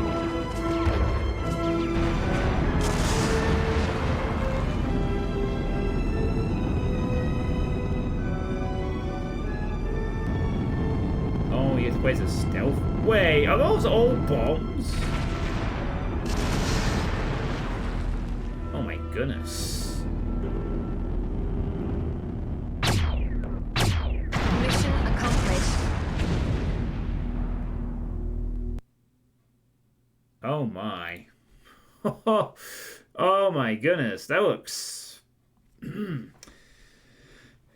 Alright, Giddy Kush, you're going to have to remind me about this game. I'm actually kind of intrigued a little bit. It looks simple. Maybe that's something I might play in the distant future. This is Urban Assault. You have control. We have enemy. Oh yeah, this is definitely the game. I recognize the fucking UI. Welcome back. Yeah, you got the grids and you take over stuff and you can do different stuff. I remember the demo for this. I thought it was a really cool idea.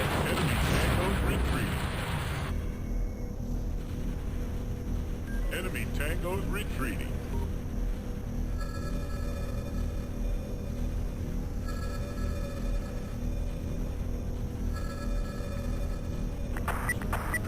I had no idea I was that close to the enemy. Whoops. Well, that's kind of funny. Engaging on lead. Tango Niger. Entering hot zone. Station destroyed. You have control. Wow. We have enemy contact. Welcome back. Post station under attack. Black station to post station under attack. Enemy tango's retreating. Enemy tango's retreating. Yeah, I remember this stuff. Very cool.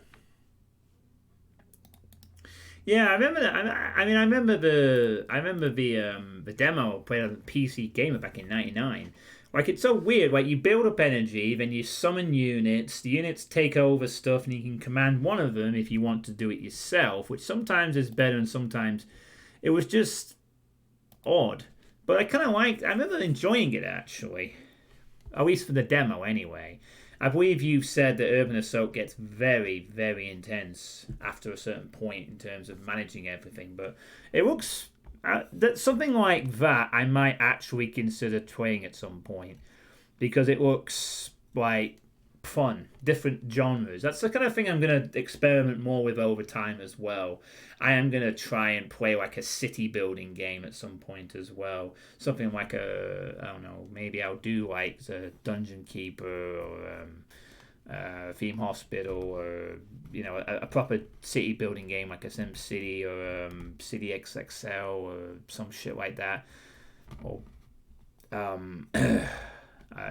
what's a suit Larry? Yeah, I might try one in the old those type of game. I don't know if you can actually play that on Twitch or not, Depop. I think you probably could. That's the whole shtick about it. So you don't control your screen because you're the man. It's like Dynasty Warriors with multiple units, You gotta do all the work yourself. Yeah, I don't know how to play other stuff like racing games. I want to play a Forza Horizon game where I go around and drive and explore shit. That'd be fun to do, I think. But yeah, once I've got these lists done, that's when I can start doing stuff like that. For sure. Then I can start trying it out. But that'll be for next year. Hopefully next year, a lot of things are going to start actually clicking into place, like very effectively. I've built up some good foundations in the last few years, and now hopefully next year will be like a point where some big things get better. Football manager swing finally wins a tournament. I don't think I'll play one. I don't think I'll do a football management game. But never can't rule it out. I might try something like a grand strategy, XCOM. I might consider playing the XCOM the remake. Maybe. China is the hardest region with orgasm to fight on. Okay. So yeah, any further questions, or is that a wrap? Wow, this is 3 hours now. Three fun hours.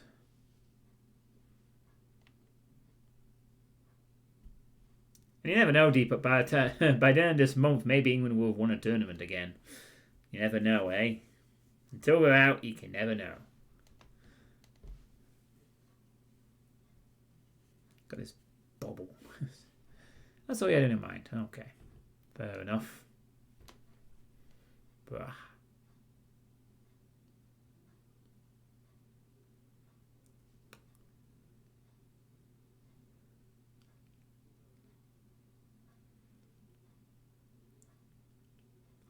Oh, right. Yeah. One more thing to answer Lord Misfit's question from a bit earlier when he said any big plans for next year. I almost forgot to mention that next year will be the 10-year anniversary of this channel. So I am planning to do some stuff around the time of the exact first stream that I did, which would have been when would that first stream have? Whenever it was, I'll have to look it up. I do have it in my archive, so I'll be able to get the date. But I will definitely be doing some kind of 10-year anniversary thing for the channel next year. Obviously, the first stream being Favour Beans. So that would be the anniversary day. I need to look that up, actually.